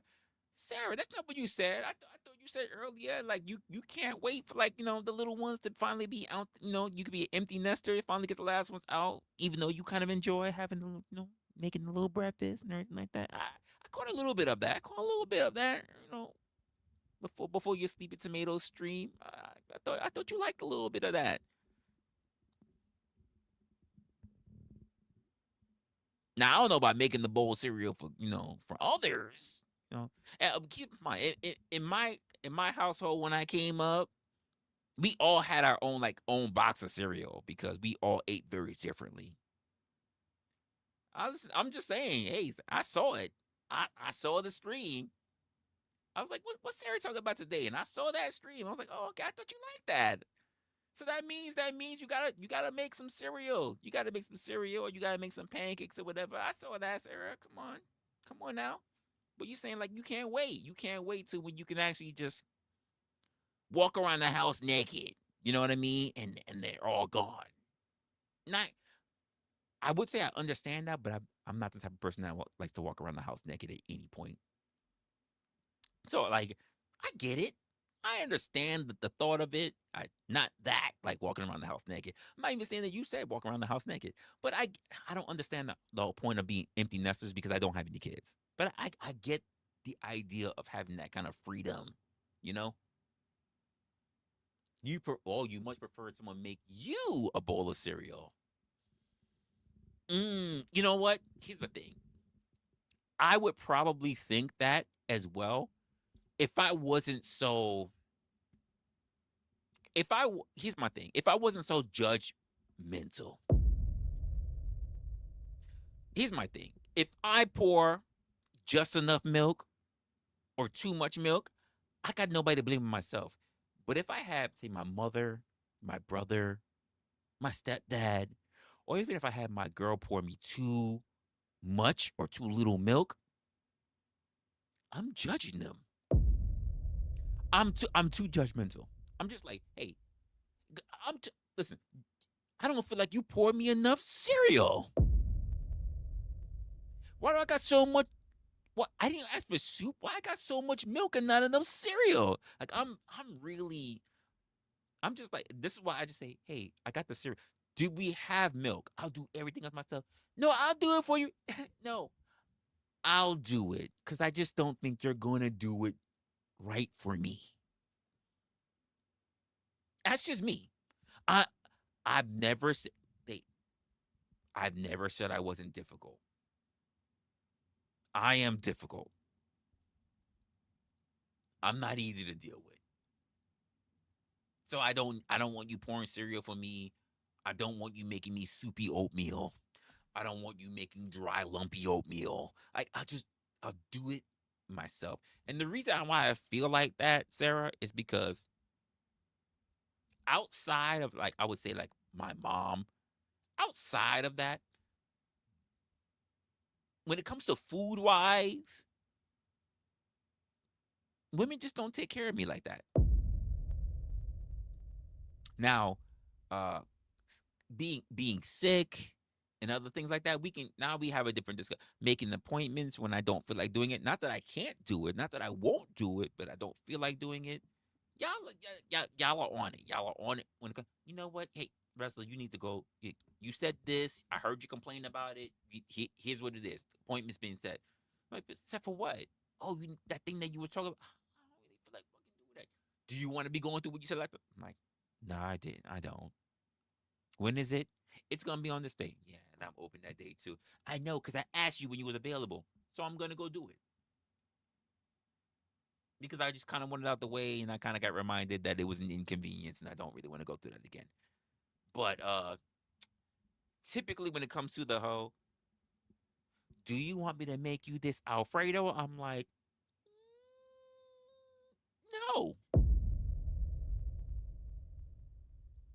I'm typically the person who cooks. And I mean that in all of my relationships. Not some, not a couple, all of my relationships. I I don't I haven't ran across a woman who cooks better than me. Sorry, mom. Sorry, I didn't say it like that. There are some things I just won't cook because my mom will cook it, and I just want to make sure I don't make it better. But as far as relationships go, I just don't run across women that can cook better than me. So, you know, I'm sorry. I don't want ramen without the flavor packaging or the freaking, or it being too tough. I don't want to eat no dry ass. Let me say this one. I don't want to eat a dry ass lasagna.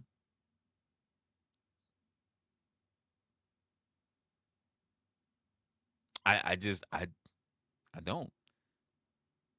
I rather, because here's my thing.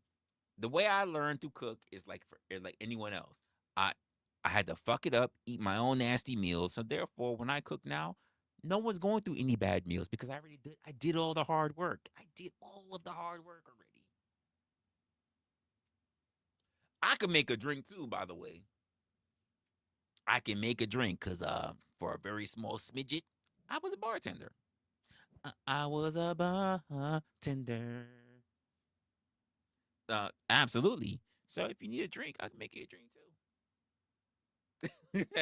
I I will make you a drink. I'm gonna make you a drink. I'm gonna take you home with me. I got money in the bank. Shorty, what you think about that? Come on, Sarah, making them drinks like oh, oh, oh, oh. making the drinks like oh, oh. Just saying.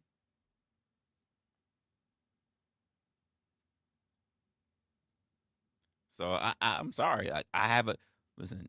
The way how I got raised early was like, hey, I'm gonna teach you how to cook, and I was like, I don't want to learn how to cook, but I got taught very early as a young man, 10 years old started. I'm teaching you how to cook because the man that don't need a woman, no, sorry, the man that knows how to do everything doesn't need a woman. I said, she,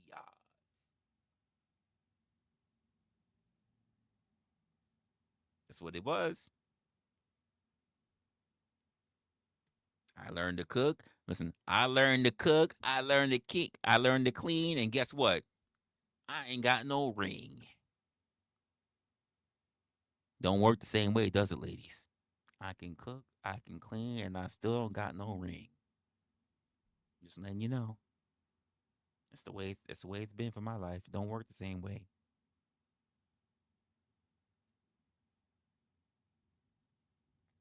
Oh, I'm used to getting clipped. Cam can't wait to clip.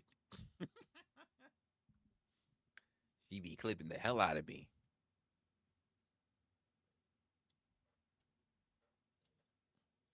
What you need? Mojitos, margaritas, pina coladas, daiquiris. What you need? I got it all. I got it all.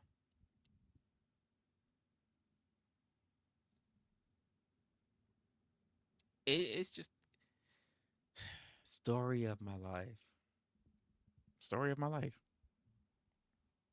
This is why I also said, a lot of people don't like to believe it. They're like, regardless of how the relationship turns out in the end, how it falls out or how it doesn't fall out, I have not been in a relationship where the woman has not benefited from me at the end. That she's not better off than how I found her. In fact, here's the funny part about it. I can find I can find probably exes that will complain about the way how it ended because they probably wanted more. Most of you do.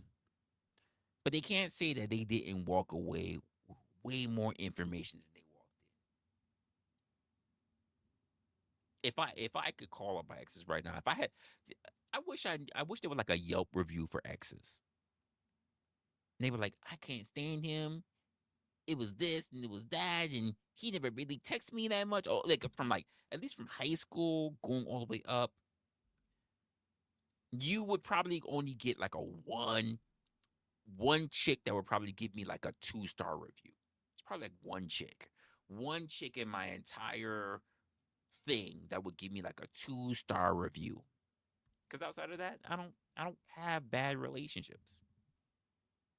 They end when they're supposed to end.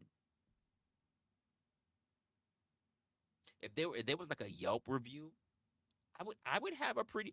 I wouldn't say I have a 5-star rating. It'd be like I'm gonna be nice. I ain't gonna. Oh, I'm not gonna overestimate it. I'm gonna say it would be like a 4.2, 4.2 stars. Is that how like Yelp works or like a Uber works? I'd be like a 4.2, like a 4.2 out of 5. I would generally have. He cooks. He's not the greatest of attention. He doesn't always remember all of the my friends' birthdays or my friends' parties, or he doesn't always want to, get involved in this. He doesn't want to watch rom coms. But like he remembers birthdays. He remembers anniversaries. He remembers this. He treats me like he treats me decent. He lets me think about what I'm going to do. He lets me go through this. When I mention something, he'll fix it. But like I'm generally okay. I'm not great. I love you. I'm not a great man. I'm okay. I strive hard just to be decent because I'm so used to just doing things for myself. So the idea of now me having to think about somebody else is still difficult to this day. And I know I've been in relationships for almost a decade. And it's still like it's still tough for me because I'm so used to being I'm independent. Mm, mm, mm, mm, mm, mm, mm. But I'm not like a whatever. I'm not gonna go there. I'm not gonna go there.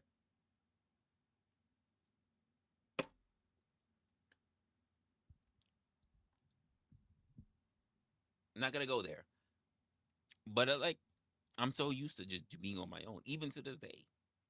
Because even when I mean the way how I cook is the same way how I looked at a lot of my family members cook. Oh, what are we eating today? Whatever I put on the table is pretty much my mindset. Whatever I put on the table is what we're eating. There's, I'm not making no special request because if not, you can always just order out. That's the thing that you can do as because I don't have kids, so you could do that as an adult. You don't want to eat what I cook? Order out. That means more for me, and that means less for you because you're taking out of your damn bank account.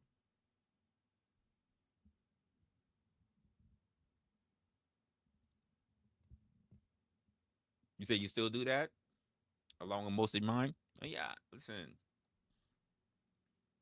and that's the way. That's the way I am. I'm like, you do your own thing.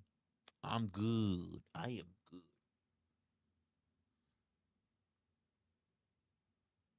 You asked, do I ever feel ashamed as far as how you treated any of your exes? Um, shame? No, I don't feel ashamed of how I treated any of my exes because the way how those things turned out were all based on the fact of what limited information I had at the time. Do I do I wish I had more or I knew more to be able to treat them differently? Because like let's be honest, treating them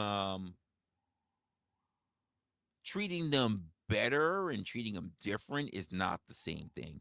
I think that there were exes that I had that I needed to treat them different, but I didn't have the experience to know how to treat them different, you know? And was there any exes that I wish I could treat better? When I think about the time frame and the age I was when they were as well, no, no, no. Better is something that we have to look at as over time. Better is over time. It's not an initial start. It's an overtime progression.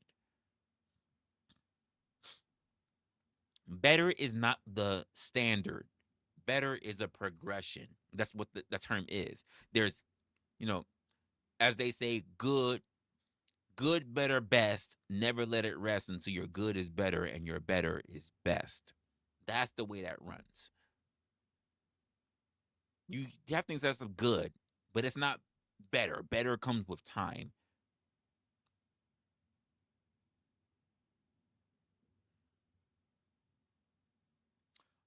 Would you have had a better outcome by different? Um, I don't know. Honestly, the idea when you say a better good, a better outcome, you can't say that.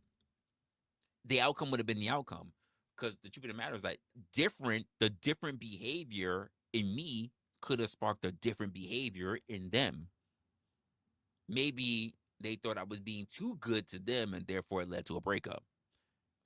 Maybe it felt like I had more standards because I had a different behavior towards them and it ruined the relationship. Like it's hard to really say. It's hard to really say.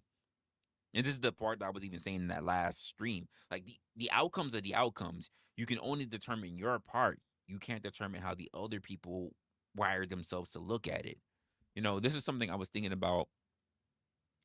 And when I was thinking about this whole thing of outcomes, before I started even titling the stream, I was thinking about the difference between a lot of me and my friends and even other people that I've met that I work with, and even some of my family. Like they have been like sports fans, and there's this whole thing about like tribalism and it's our team, and but all of a sudden when they lose, that they did this, not like we did this. It's our team and not we won and it's us. But when they lose, it's like they fucked up, and it's a weird thing because I've never been a sports fan. Never been. It's not to say like it's just not important to me because I just don't understand the tribalism aspect of it. And maybe I should dive into that one day. as a psychological thought or a conversation about it, um, it's never really been appealing to me. Not that I have a thing against sports. It's just like I've never really understood the premise of all of it because it doesn't determine what your success is going to be. I'll have to do some deep thinking of it, to be honest with you, because I think the way it's in my mind right now is a little too jumbled. But I know how I feel, but I haven't really put it to words right now. The whole us versus them mentality of teams. When I'm thinking like it doesn't matter whether it's your team or their team, you're both going for the same aim because their people want something. It's not. It's not like it's not war. It's not like if your team loses, you guys get subjugated. It doesn't work that way. It's not like that. So like I don't know. It's a lot. It's a lot. I haven't really gone into it like that. I'll have to sit there and think about it one day. One day it'll come to my mind and I'll think about it and I'll do a whole thing on it. But right now it's not really in my mind as an importance thing. You say it changes to them that we, yeah, it does. And I'm like, no, no, no, no. It was we all the way until the loss came. Like then it was them. They fucked up. Like no, no, no, no, no, no, no, no. That's not the way that works. And then all of a sudden, after you've actually accepted their loss, we'll get them next time. Who's this we? Who's we'll? Who's that? Huh? Where did that come from? They lost. They didn't do good. They fucked up the pass. They didn't do the dunk. They missed the shot. Then all of a sudden, we'll get them next time. Who's we? Well, how you French all of a sudden? Where's this we shit? Did you go to practice? No? Did you even put dollars into the game? So, like, did you go to the actual game? Did you fly out to wherever they were going to go make sure you supported? Did you go front court to at least scream out to them to give them an idea? No, you was at home. You was at home on your big comfy couch. If you know, you know. You were on your big comfy couch and you were just yelling at your screen. Like they were gonna feel your energy radiating through the screen, and that was gonna make whoever was gonna be amplified enough to do. Come on, stop it, stop it, stop it. It's just how we do these things and how we conceptualize a lot of stuff going on. It's just something. It's something to think about. It's something to think about. Wow, yo, cousin Lawrence, where you been at? I ain't seen you in a while. Hopefully everything is good. Yeah, I mean, I think it's something for us to consider, something for us to think about. I do like to get into a lot of stuff when it comes to human behavior because I think honestly, uh, at first it was more of a if we learn and we understand more about each other, ourselves as human beings, then we can understand how to move forward in the future. But I think it's a little bit more than that now. Um, I think if we become a little bit more aware of just what we do, we'll make the decisions differently than anything else. Understanding other what I've come to understand is understanding others doesn't help us. Damn. And that's understanding others no longer helps us. There was a time when it did. There was a time when we would learn vicariously. There was a time for that. You know what's the funny part? I might have to talk about this as well. This might be how you got me. Honestly, how you got me. Because I sit at a very interesting place in history. And I'm 43. If you're sitting around my age, if you're in your 30s, you're not around my age. Um, if you're sitting around my age, say you're 40 to 45, you get this, right? Well, 45, yeah, 45. 40 to, I would say 40 to 45, you would get this. There's something very interesting that happened with our part of the generation because we're in a very integral part of the generation. We're not Xers. We're like part Xers, part millennials. We're not really a segment. Like, we're kind of caught in between both. This is why they said we're not really Xers, but we're not millennials. This is why they came up with the term Zennials.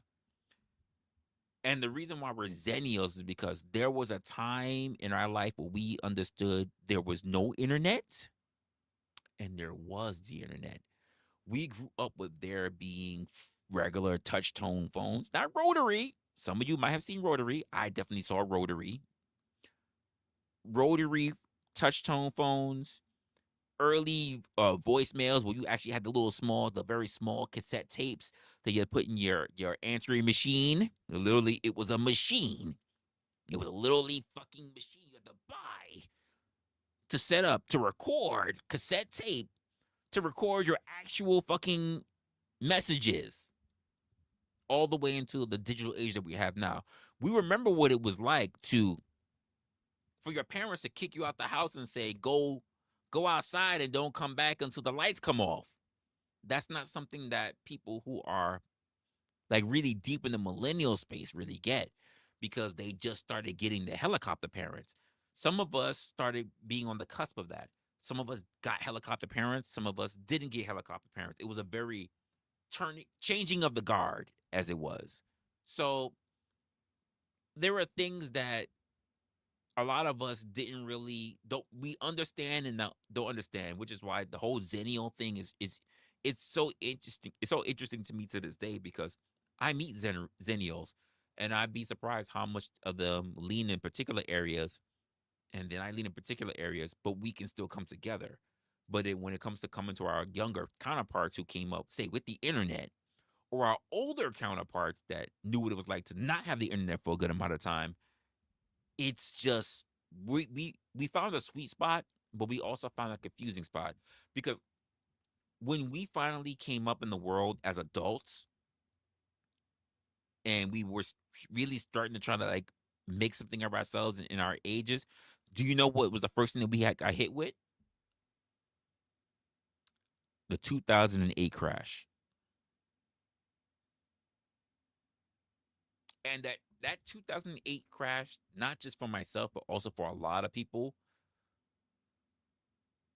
put us in a weird developmental state where everything was about safety, security, and a bit of doom and gloom for a while.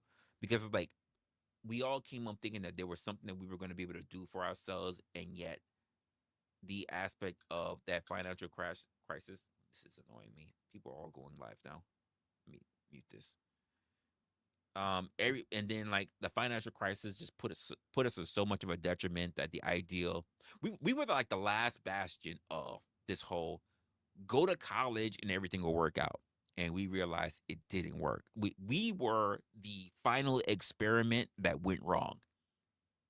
Like, extras were already on the idea of you go to work, you go to you go to school, you go to college, and everything will work out. And I would say, like, for at least a good chunk of them, they went to college and they were able to make something of themselves. Not everybody did. Some people got lucky. Some people got really skillful and they made it to where they were. But then, as Zennials, we were given the last bastion of go to college and you will make something of yourself. And we went to college and we got SOL and JWF. If you those who don't know, that is shit out of luck and jolly well fucked. We did. And you know, Zennials, Z's, Generation Z, and even Alpha has now, because of how we look coming up. This is why it's so weird as well, because there are millennials, who still sit in the same threshold as us, but they're younger than we are, who will look at us and call us Xers. And I'm like, we're not Xers. We're actually millennials, but we're just right. Like, because I was born in 82. So, like, literally, I was like on the fucking time. I was on the margin of the new world order, the new wave. When I graduated high school, it was literally literally year 2000, Y2K. Literally, I graduated high school in 2000. It was just so much of a big turn of events for a lot of us, and we had to learn a lot about the world. And but keep in mind, I just want to say this because I've said this before, but I'll say it again. I love being in the time that I was born in. To be honest with you, because I have the best of understanding both worlds. I know what it's like to walk outside and be told whatever you get into is whatever you get into, so long as you don't, you don't wind up in jail or whatever, but you come back when the street lights is off or whatever, and you just go out and you have fun. You don't know where nobody knows, your parents don't know where you are. You're out there just having trouble, and then you come back later. I think that's something that later millennials and millennials didn't get because they started developing. Everybody wants to be basically a tiger mom, a helicopter parent. And at the same time, there's so much that a lot of younger people don't really understand when it comes to the internet because they grew up through the internet. I remember a time before the internet, and I think this is so weird. Like, it's so weird when I have people that's in their 30s look at me and they call me unk status, and I go, nigga, you have a kid, I don't. How the fuck am I unk status? Keep in mind, I get it because I'm in my 40s and I have a little bit more wisdom and I have a little bit of more. Hey, what's going on, Alex? And I have a little bit more situational awareness than they did. But like, also, like,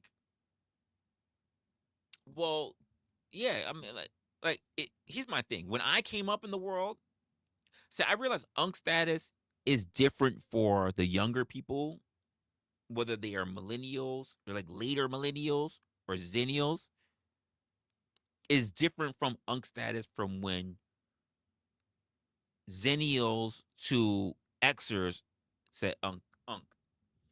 Unk was you had you were older, yes, but you also had some sort of status. As in you did something with yourself, you had some kind of semblance of success. You had a semblance of success. You made it somewhere, you did something, you had money, you had whether it was money, status, women, whatever, but you had experience. You wasn't just old. Just being old didn't count you being as unk. You actually had to be somebody. You had to be somebody. You had to do something. You just by the fact that you made it into your 30s and made your 40s did not give you unk status. It didn't. Now, let's just keep it a buck. I be on TikTok or I'm listening to some things in Instagram, mainly TikTok, and motherfuckers is out here talking about unk status for people who are 25. Unk at 25? You got 16, 17, 18-year-olds talking to people who are 23, 24, 25 and calling them unk. That is crazy to me. The majority of y'all won't get anything done. Not at no early ages like that. I'm sorry. You might be at the peak of fertility, but you're not at the peak of performance. And I say performance because you could still be swinging in a boxing match in your freaking 30s. Let's be honest. Most people who are in the NFL and NBA retire somewhere around close to 40. And you saying somewhere around 20s in your early 20s, early to mid 20s is unk status? You sound absolutely retarded. Which actually doesn't surprise me, to be honest with you, because the later generations now, honestly, you guys have way less education than I did in my time. and just looking at a simple review of what the earlier generations got as education, I seem stupid. The shit that boomers knew, the shit that even some Xers knew, is crazy. The shit that they learned that I didn't learn in education. And you guys definitely didn't learn shit compared to what I learned in education. Because you motherfuckers, some of you motherfuckers is really hyped for a movie that's really a 3D animation of something called Skibbity Bop Toilet. You're hyped for that. I grew up on on shows that came up on like Nickelodeon, but there were shows that made you think, like Rugrats. But I can't tell you how many young women I dated and fucked who talked about Hey Arnold.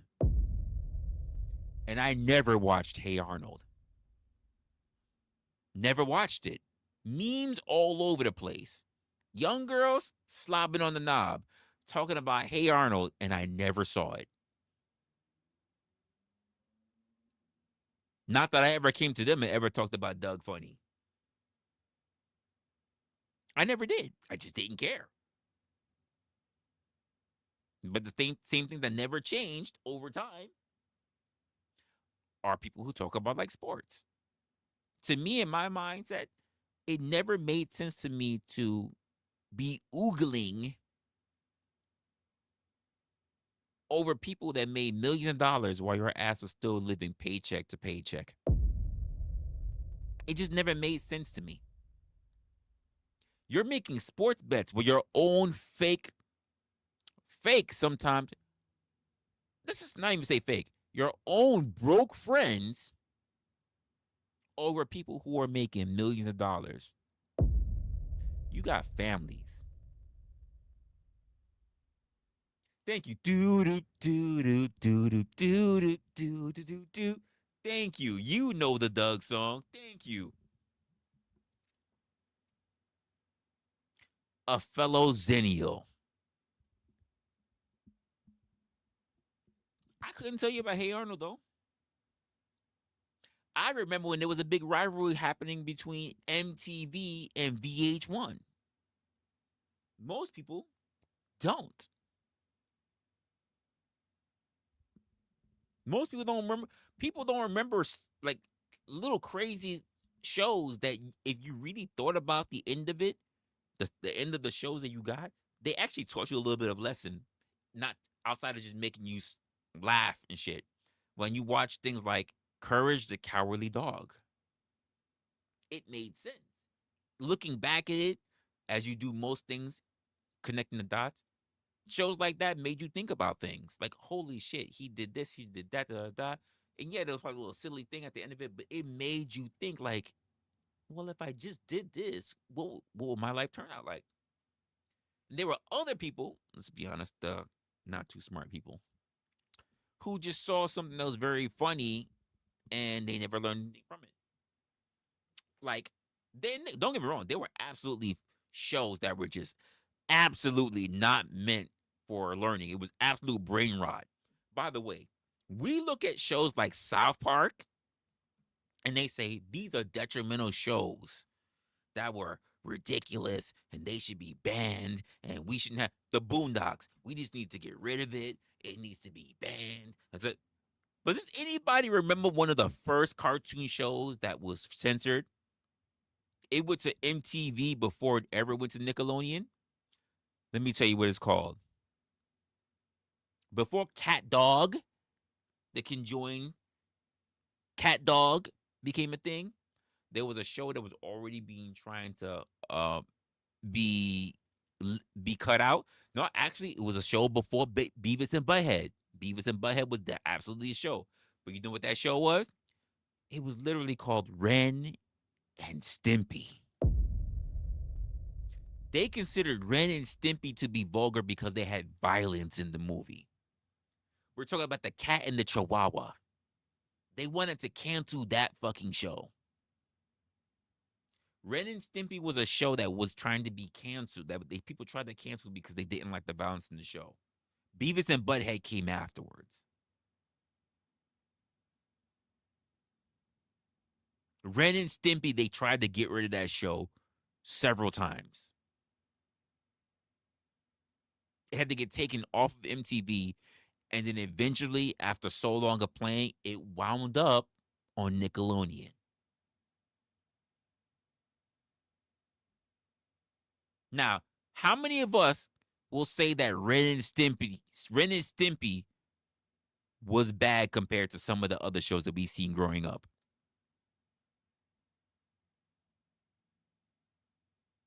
Aeon Flux was a good show.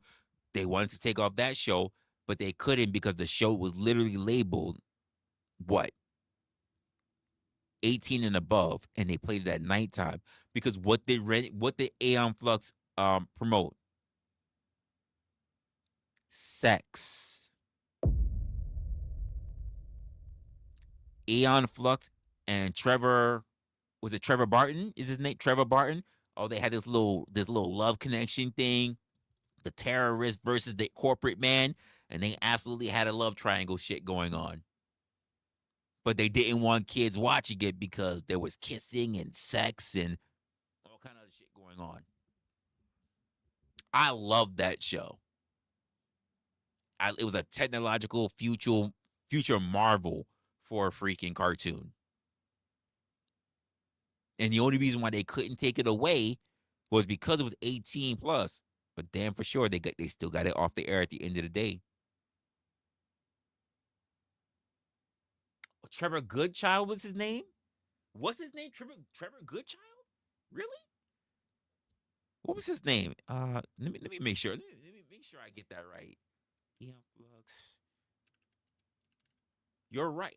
Trevor Goodchild was his name. Wow. And look how crazy the drawings were back then. And I never saw that bullshit movie, by the way.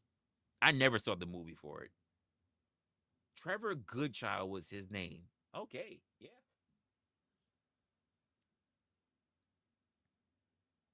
It is what it is. We don't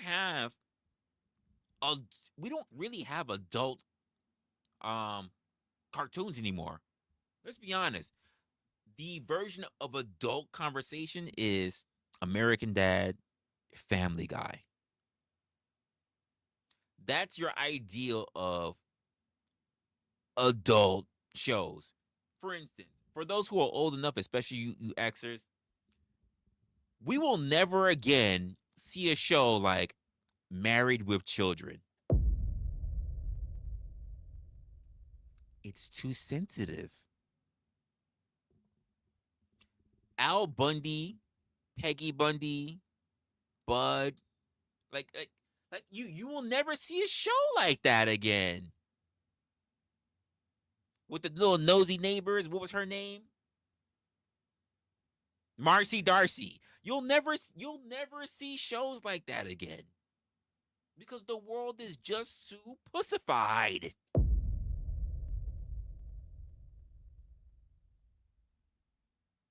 You'll never get shows like that again. It's too rational, unfortunately. Ron, appreciate you for the 2. Ron appreciating the show, appreciate it. You don't get shows like that no more. So even when I talk about like human behavior, right? Let's just talk about how much the landscape of human behavior, the landscape of understanding has shrunk itself down. Because if we talk about the fact that people are talking about, well, we want people to have more inclusion, right? How do you talk about inclusion when you consistently revoke things? How do we talk about inclusion when we're constantly putting up walls of restriction? By the way, walls of restrictions for things that already existed. I think it's funny how we will look at TV shows and put forth so many walls of restriction, but then in human behavior, psychology, look how many things have become the things that were looked at as taboo that have been open. Gay rights and LGBTQ and all the other stuff. But then TV shows got limited. How did these things take shape? How is it we came to a point where it was weird, but it got promoted when we have like certain comedians and actors and action stars and everything doing drag, and then all of a sudden those kind of movies and shows went away, except for like RuPaul. RuPaul's an exception, not the rule, just an exception. But then it's okay now to like have drag time story hour in schools. How did we get so far? The idea of people, the only time that you can actually like a series about cars is if you're already into NASCAR or if you're watching Fast and Furious, because shows like The Dukes of Hazzard, shows like Magnum PI, as much as Magnum PI was not about a car, he did have a good car and he always used it all the time. Shows like Knight Rider, gone. You don't see other shows like that anymore. Now you'll get a whole bunch of reality shows that's pertaining to be about love, but you got rid of things like Temptation Island. But you'll have Love is Blind. Even if you look at the differences between those shows, you'll see there's a huge difference between them. What has happened with the mindset of our current society? Because Temptation Island was all about not the plane, the plane. Some of you who are too young won't know what I'm talking about. But about the fact of bringing people onto an island and they would either find love or they would rekindle their love because they were going through problems in their relationships. That's not what we have today, though. It's all about breaking up relationships or finding new relationships while in a relationship. One of the most recent trends that went by, ladies and gentlemen, is what's that, weekend lover trend? Come on, ladies. You must have heard about this by now. How many of you ladies already heard about the weekend lover trend? It's not a new trend, but it's recent. Recent enough. Fantasy Island. Sorry, I said Temptation Island. Fantasy Island. There you go. Yeah, you're right. It's Fantasy Island. I couldn't remember the name. I barely watched the show. I just remember the little midget. The plane, the plane. That's all I remember. My grandmother loved that show. I don't know why. It is what it is. But now I remember watching old TV shows, right? Whether they were very limited in color, whether they were black and white. You know what was the thing that wasn't celebrated? Being a side chick. I remember seeing a whole bunch of stuff from the weekend lover trend. Women that are out there glorifying being a side chick. Talking about, no, girl, we share men. I'm the weekend lover. He might deal with you 5 days a week, but he comes to see me on the weekend. So long as he gives me my needs, it's okay. I remember seeing this one TikTok that said, crying in bed with my man's asking me what's wrong because I miss my sneaky link.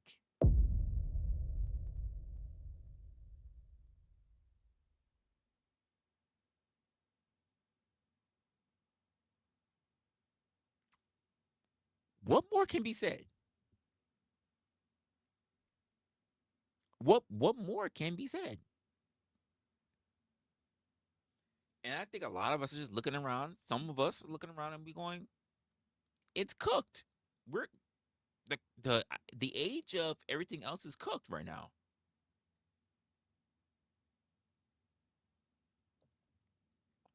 And to me, I'm looking around as a person who just looks at human behavior. I just do this all the time. I'm just like, you know what? This is what I need. How many of y'all are old X-Men fans? X-Men, the cartoon, the animated series. Not the new X-Men, not the X-Men 97 or some shit like that. How many of y'all old X-Men? When I watch people, I'm just doing this. And I just get beast in my head. Fascinating. That's how I feel.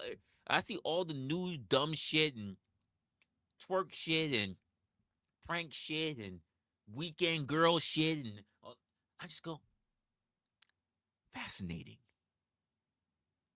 And that human beings are so interesting at how far they'll rise, but also how far they'll fall. I find you guys so interesting. And by finding you interesting, it makes me think about myself. And when I think about myself, I think how many people might be thinking about what I'm thinking about. And when that happens, I create content. That's what I think. There's nothing else. There's no other way to figure each other out but not looking at each other. That's how I come up with content. It's not a deeper thing. It's not studying other content. It's not following the trend. It's not seeing what's going on with whatever's going on. Whether you're watching Corey Holcomb or Anton Daniels or what's happening in Donald Trump, none of that matters. Not to me. I know you paying your bills. Don't matter whether Trump's doing what he's doing or what's going on with Corey Holcomb or whatever, or what's happening in this space that you guys like to be at and whoever's arguing about what. That's not the most important thing. So I ask myself, what are the common things that I know people deal with? What's the common thing that I think about? And that's the stuff I try to bring to you guys. Some of you guys appreciate it. Some of you guys go, oh, why don't you just talk about what everybody else talk about? I think, well, there's so many other people doing it. Why don't you go over there and go jerk off with them? And then I get told, you're a bad man, wrestler. You're a bad man. Go over there. Go do with all that shit. Go talk about all that other shit that you've been seeing every week. Every week. Every week. And then you can go deal with that. How many times you going to keep hearing the same thing with a new voice and then you going to keep calling it new?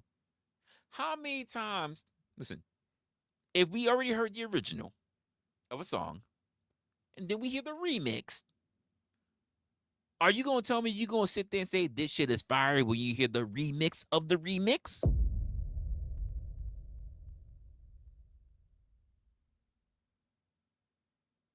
You want to hear the remix of the remix of the remix? And you're still saying fire. Really? Is it fire or is it just smoldering? Like, think about it. The idea of having so many remixes is the fact that people are lazy because people are not original thinkers anymore. They're not creators anymore. There are some things that are important that need to get regurgitated. But when everything is looked at as a copy, what's original anymore? And then you want to give your time to the original people, but then you know what happens? You complain about how much money they're making, and then you say, I don't like you. As much as we talk about being authentic and having originality, so many people have gotten to the aspect of seeing so many copycats that when you get someone who's original, you're not really sure what you're looking at anymore. And original means their original flair and their style, not about what they're talking about. You can find 1,000 people to this day, probably more, still talking about, do you still believe if Michael Jackson was still a pedophile? And I said that word. I did.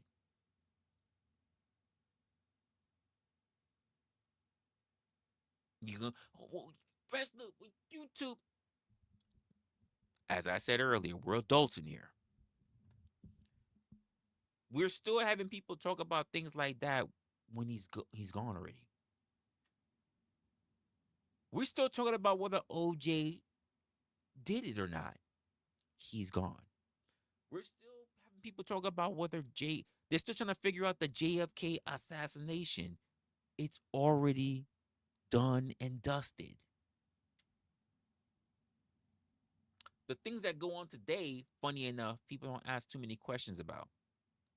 For instance, for those who are interested in Charlie Kirk's murder, right? Because that just literally happened. It's not even a year that's gone by. How many of you guys are still asking about the guy who actually shot him? How many of y'all are actually still asking any questions? What's going on? Has he been sentenced? How many years? Did he actually do it? How did he construct everything? Did you guys ask any questions? Have you guys demanded any questions? No? You still don't know how much time he's serving and if he actually did it? Is he still being questioned after all this time? Nothing yet? We got a day that's trying to be named after Kirk, a boulevard, and whatever else like that. And I have to watch his weird robotic thingy of a wife, Erica Kirk. But you guys still haven't asked about the guy that supposedly, because we haven't heard enough, shot him. And I know some of you guys are sitting around still looking at Candace Owens, but I don't even think Candace is really talking about it anymore. Because you know what the newest flavor of the month is? Fantasy Island. I mean, Epstein Island. How quickly humans forget. How quickly we all forget.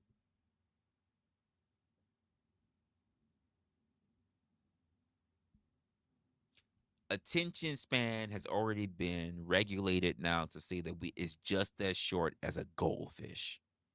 How quickly humans move on, how quickly human beings forget.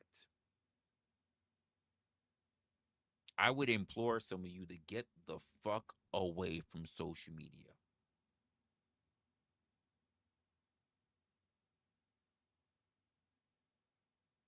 Too many of y'all are too held up on social media that you have such brain rot that you forget everything so quickly. You're on to the next drama. You're on to the next thing. You're on to being told so often what you should be talking about rather than thinking for yourself what you should be thinking about. You're too busy following people that tell you what you should be talking about. Now, there are some things that should be let go of. Stop thinking about the JFK assassination. Even if you manage to solve it, you would get no credit. Nobody would care. For that matter, I'm going to be honest with you. Stop thinking about the moon landing. Nobody cares. There is no space race back to the moon. It doesn't matter. And it doesn't matter whether you are a round or flat earther. It doesn't fucking matter anymore. The race to space is over, done and dusted, whether you believe it's real or not. You'll never get an answer to it. I think it's more important for you to get the answers to the things that really matter, and that's about you living life.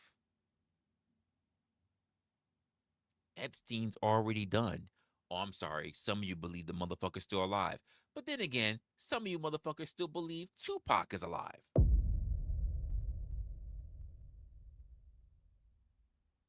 And let's be honest, the only reason why you care that Tupac is still alive is because you're hoping he's going to drop a new song. He won't, though. Shakur is never going to drop a new song for you. But you're hoping. Stackbot CEO, what's good? You're hoping. You're hoping if we could just prove that he's alive, that means he gotta come back. Death Row Records is back, right?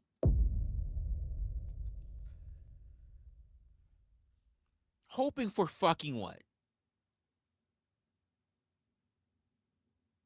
Epstein ain't really dead, so you're hoping he's still alive so he can keep running a trafficking ring? Is that what you're hoping?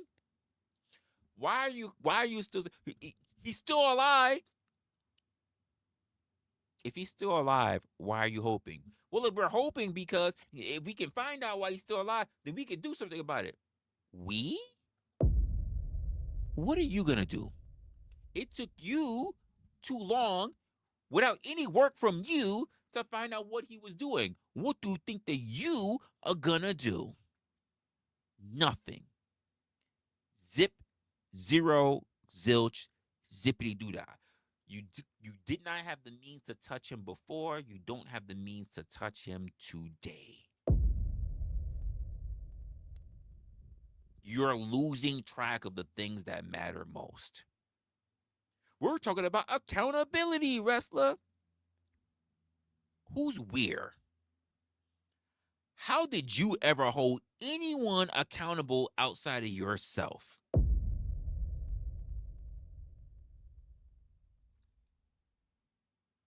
Fuck are you doing? Instead of getting your butt puckered and your lip puckered, what the fuck are you doing?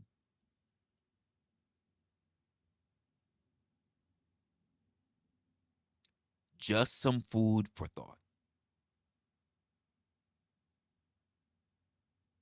Oh, what? You signed a petition with your local Karen down the block?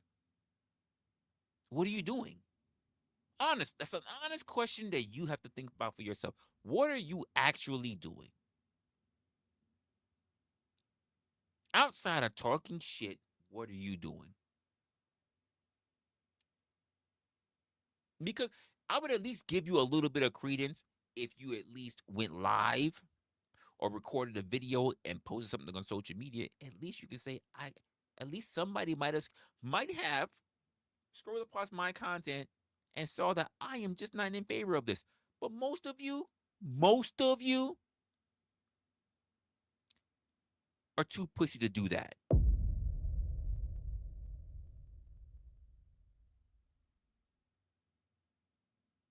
For whatever reason. Maybe you're afraid to have your face out there. Maybe you're afraid to have your voice out there. Maybe you're afraid of having your account out there because I don't want my account stricken. I have too many big booty Latinas I like to watch.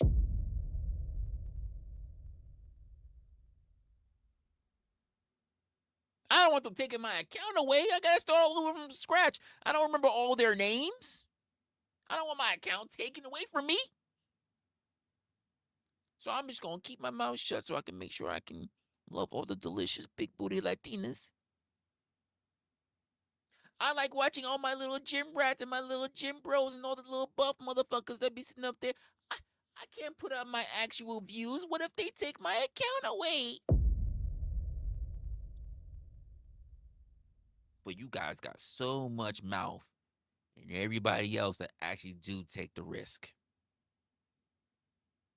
Think about that for a moment. And if you're sitting around right now hearing what I said, whether you're catching me live or on the replay, and you said, I feel like he's calling me out, that means you have something to think about. I said what I said.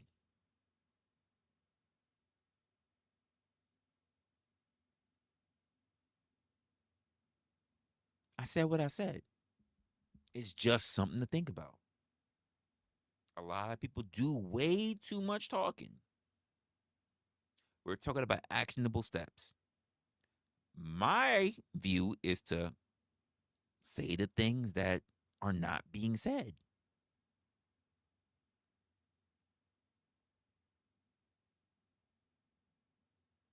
Not even saying that we're going to need to have the conversation because honestly, I think I make too many people uncomfortable that they're willing to actually have that real internal conversation with which is why it's cool. It's cool that I say what I'm gonna say so that you can sit there and at least think about it. Because the idea of actually having a real conversation and dig deep down into your soul, it might actually hurt. Because at the end of the day, the change happens within you, nobody else. The reflections really happen within you and nobody else. The acknowledgement happens within you and nobody else. And I think a lot of people are not really ready to face themselves, to face the fact that they've made many mistakes and that they know that they need to make changes, but no one else has actually shoved that fucking mirror in front of them face, and now they can't hide it from it no more. Even Medusa turned to stone only when what? Showing the reflection back to her. Most of you have a lot of snakes hissing around you. Most of them are your own thoughts. Those snakes are your own thoughts.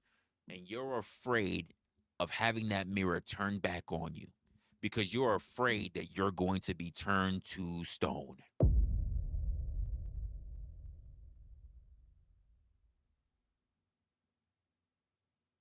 I said it before, said it in my last stream, been saying it for over a year. The first hurdle is you. It's not someone else. It's not your boss. It's not your mother. It's not your father. It's not your kids. It's not your spouse. It's not your boss. It's not your friends. The first hurdle is you.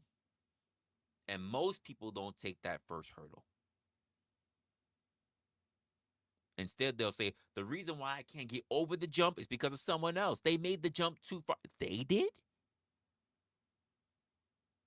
You're the first person who perceives how far the jump is, not someone else. You think that the jump is too far, not anyone else. It's like the Matrix, right? You got to make the jump across the roof to the other roof, right? Everybody says no one's ever made the jump, right? But what if he does? Well, the perception is based on your own reality, how far you see the distance.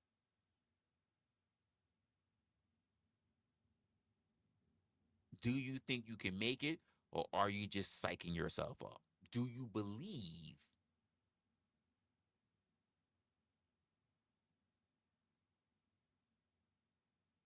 Plenty of people will not take a huge risk because the first part of taking the risk is understanding that you may not get the reward.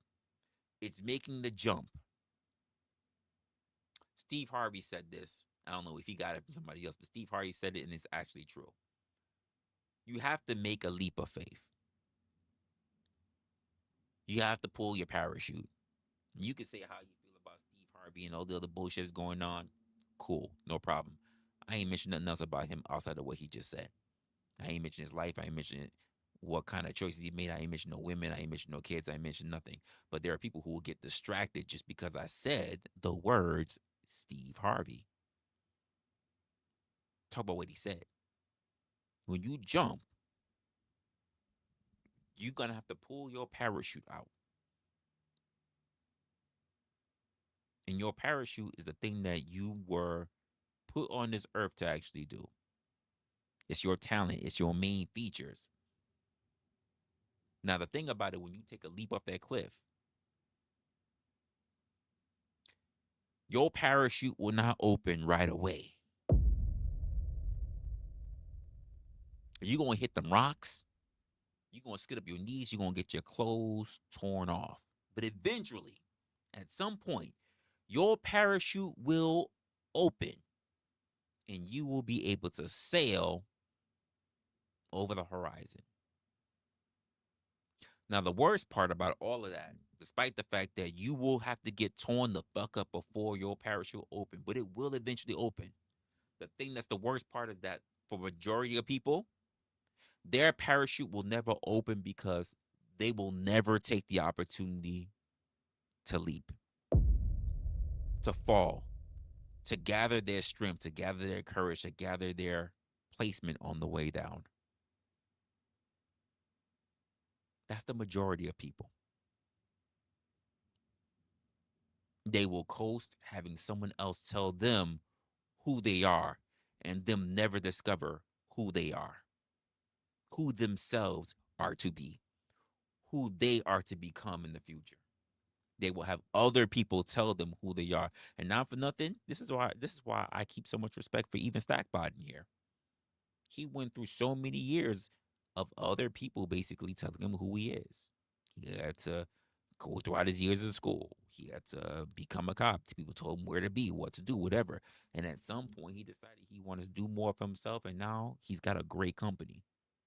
People who probably adore and love him because they also now have been able to build an opportunity and do well for their own families and everything because of all the sacrifices that he's had to make.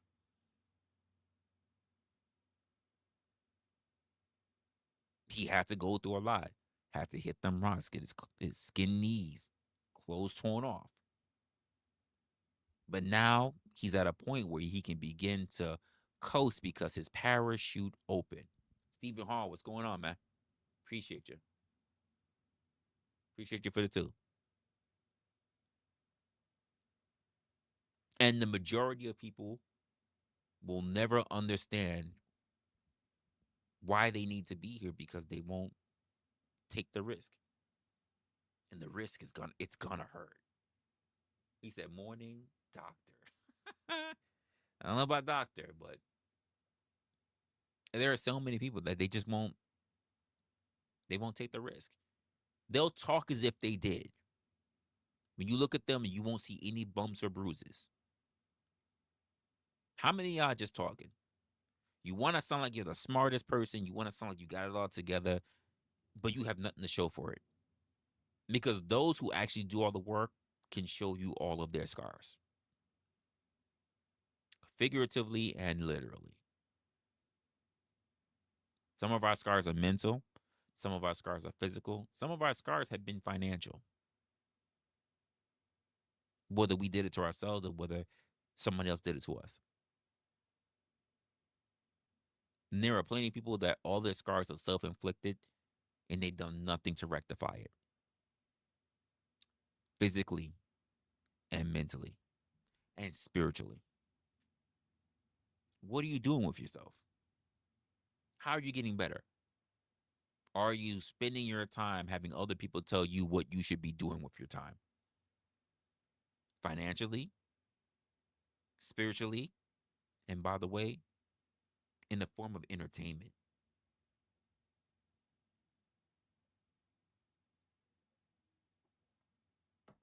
A new subscriber to the channel, you said? Okay, that's what's up.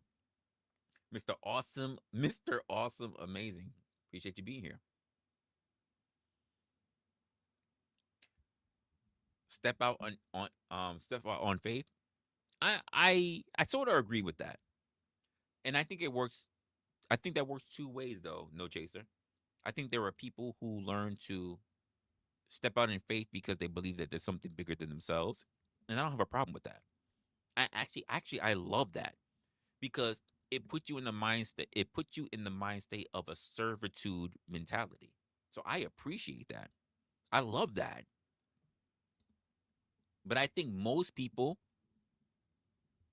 think that that's the only way to get there. A servitude mentality. When I say like, in order to want to serve others, you have to selfishly, not for nothing, think of how it's going to serve you. Sometimes the biggest motivation to others is to understand how it's going to help you. For instance, I think about this channel all the time. I don't have it all together. I never did. I am putting faith in myself that by me talking about the things that I'm talking about and me providing a service to you guys, that even by somehow saying something that might trigger something to help you, that somehow I'll become the beacon for you to understand that you need to do something for yourself, that you get to leave and you get to never have to even worry about digesting me again because you'll take off because you've been turned on to the things that you want to do. But also, I'll learn something about what turned you on and it will spark something in me that I will take off. I'm hoping that by helping you, I will be helping myself. Not because I got it all together, but because I'm realizing that I haven't been able to do it for myself. So by service to you guys, I'm hoping that I'll find the thing that does something well for me. It's that simple. Some people say, "Oh, you need to do this because it's all about the money, and you need to be grifting, and you need to be do this, and you do that, and you got to make sure that you start beefs with people, and you need to make sure that you steal money from people. We rob, we steal, we kill, we do everything in order to." And I'm like, yeah, fuck that. If you learn something, I'm happy for you. If you didn't, don't give up. It just means you need to do a little bit more studying. That's all. Don't expect to get it right on the first time. There are plenty of people in life that have to keep retaking classes. Here's the beautiful part about earning a degree, guys. I learned this from Eric Thomas, motivational speaker. Took him 12 years to get a 4-year degree. 12 years to get a 4-year degree. But here's the funny part about it. When you get your degree, it doesn't say how long it took for you to get it. It only says the year that you got it. KM already here with the $4.99 for the grift. It only says what year you got the degree, folks. It didn't say how long it took for you to actually get it. When you get it is when you get it. This is why I say I don't like the people that sit here online and they say, well, if you ain't figure your shit out by the time you was 23, 25, 29, 30, 40. But when you wake up is when you wake up. What's most important is that you do wake up. That's the most important thing. You wake up. Yes, will you be behind? You might look at yourself that way. But when you wake up is when you wake up. When you discover the trick is when you discover the trick. There are plenty of people who is looking at magic, right? Trying to do the trick. When you learn the trick is when you learn the trick. Some people can see it fast. Some people won't. But when you learn, when you wake up, when you turn on, that's your time to go. There are 3 people in this world, and people like to look at it as only 2. There are the losers, and there are the winners. That's what most people like to look at. But that's not true. There are the losers, there are the winners, and there are the people that just haven't learned how to win yet.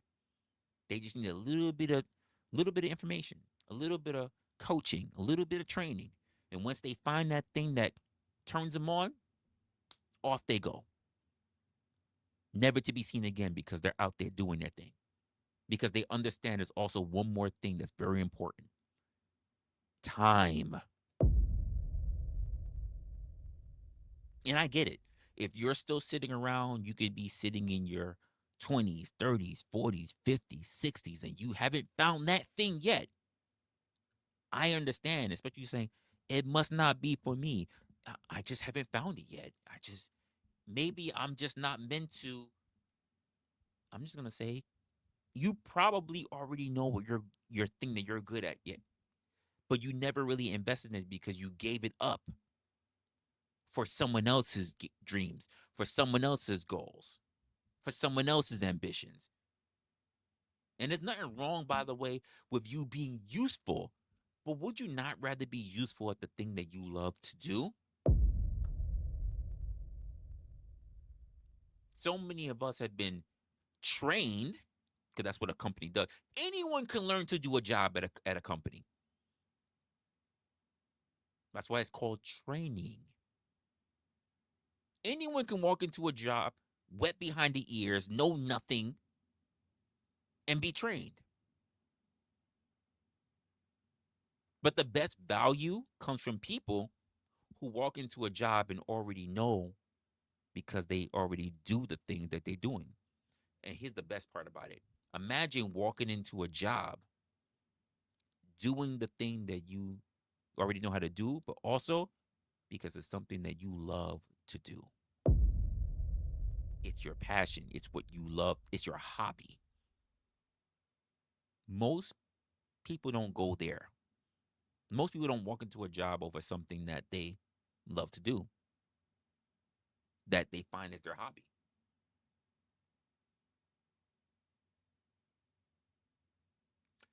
I wish that were true, to take care of each other and remember to be nice.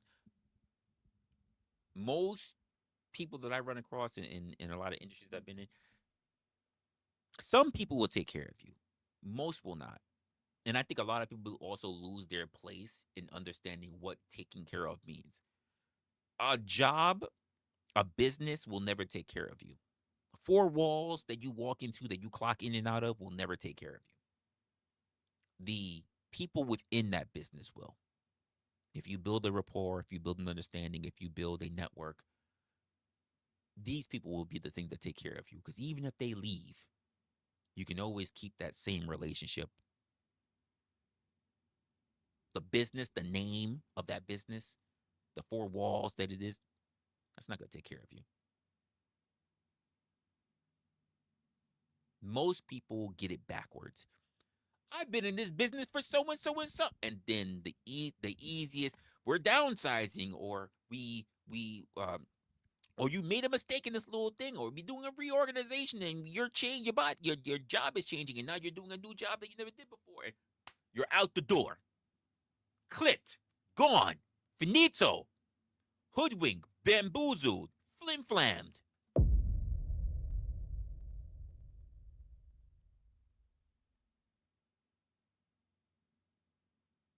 I'm sorry if I just said something new to you guys. I think the older people who's really been at it, who really understand dealing with people, we understand this. The people that's coming in and saying, well, this job helped me out when I was at my lowest. Was it the job, or was it the people that took a chance on you?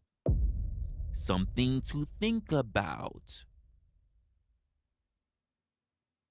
You repay those people with kindness. Let them know that you're there for them. Not the job. You're there for them. Catch you around, man. Hope you're around for the next one. Are you there for them? I've told people, yes, you hired me, you gave me an opportunity, but I'm not here for the company. I'm here for you. You gave me a shot. What do you need? Not what does the business need? Not what does the department need? What do you need? I've done that to people. And I'll tell you, when an opportunity has popped up somewhere else, they're the first people that they reach out to me. And then they leave. Hey, I'm sorry, I'm putting you in this predicament. I'm not mad. Do what you got to do. But when an opportunity popped up, you know what happened? Hit me up. Yo, wrestler, what's going on? Hey, what's going on? How's everything going over there? I mean, it is what it is. Hey, there's something opening up. I just want to know if you're interested in it. We got something to open up. You're the first person I thought about. And you have a decision to make. Because you have to ask yourself, are you comfortable where you are? Do you want to stay there? Are you staying there because, oh, it's so, I'm here because it's easier for me to come to work because I just got so used to the route here. Oh, well, it's easy because, I've already gotten to know all the people that's here. It's easy because I already know the job. Or do you want to go to the people who are showing loyalty to you because you've shown loyalty to them? What's it going to be? Come on. What's it going to be? What's it going to be? What's it going to be? What's it going to be?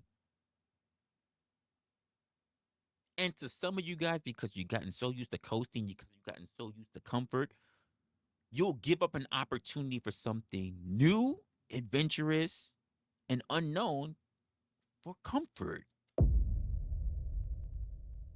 That's a choice. And if you get dropped in the future, because quite frankly, you're asking for a raise because maybe you're the best person who's been sitting around for too long in your department and you want a raise, they're like, Why would I give you a raise? We know you're not going anywhere.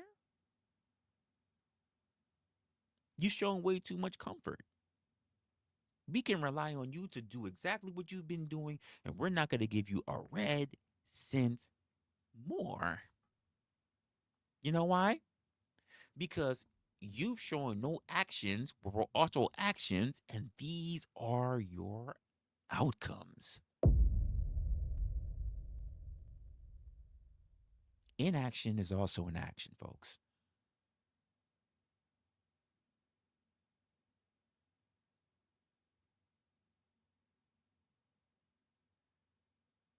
Everything that we do matters. Every decision that we make matters. Doesn't matter how the small things matter. And also this, especially for you guys who want to be in a position of power, right? Whether it's little, medium, or high in management. Why would anyone give you the responsibilities of the many if you cannot handle the responsibilities of the few?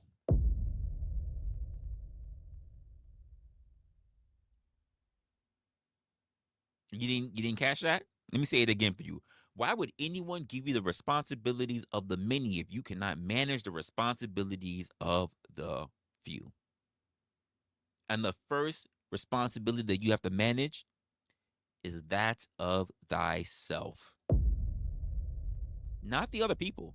You have to manage you. You have to manage your expectations. Because sometimes you ask for way more than even you would give. Keep it a buck.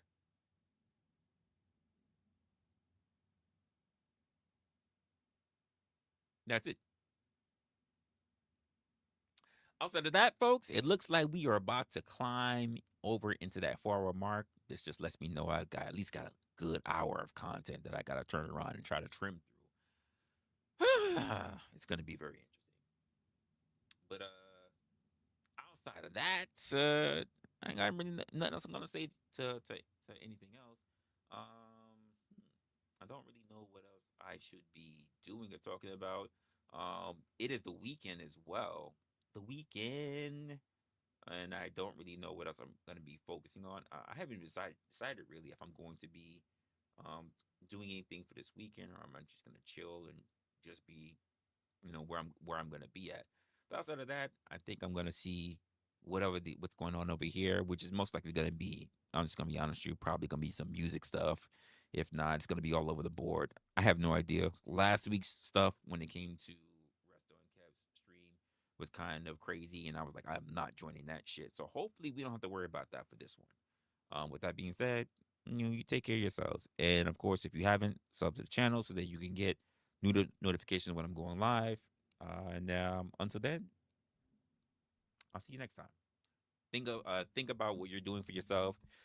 If you're here for late in the game, I did ask a question that was earlier today. Actually, asked a few questions that was earlier today, but I'm gonna ask you the very last one that I had. Hold up, because I had it written down. I would like for you guys to tell me if anything. Where did I have that sentence? Hold up. Where did I have it? Let me see. What did I ask you guys earlier? All right. Do you guys Would you guys agree that basically inaction is a choice? Yes or no, and why? Put that in the comment section. And I'll see you in the next one. Actually, I'm gonna highlight this. It's gonna be the first question pinned at the top of the comment section. And I'll see you guys in the next one. Later, y'all. Oh, that's on YouTube, by the way. Sorry, Kickside. It's gonna be on YouTube.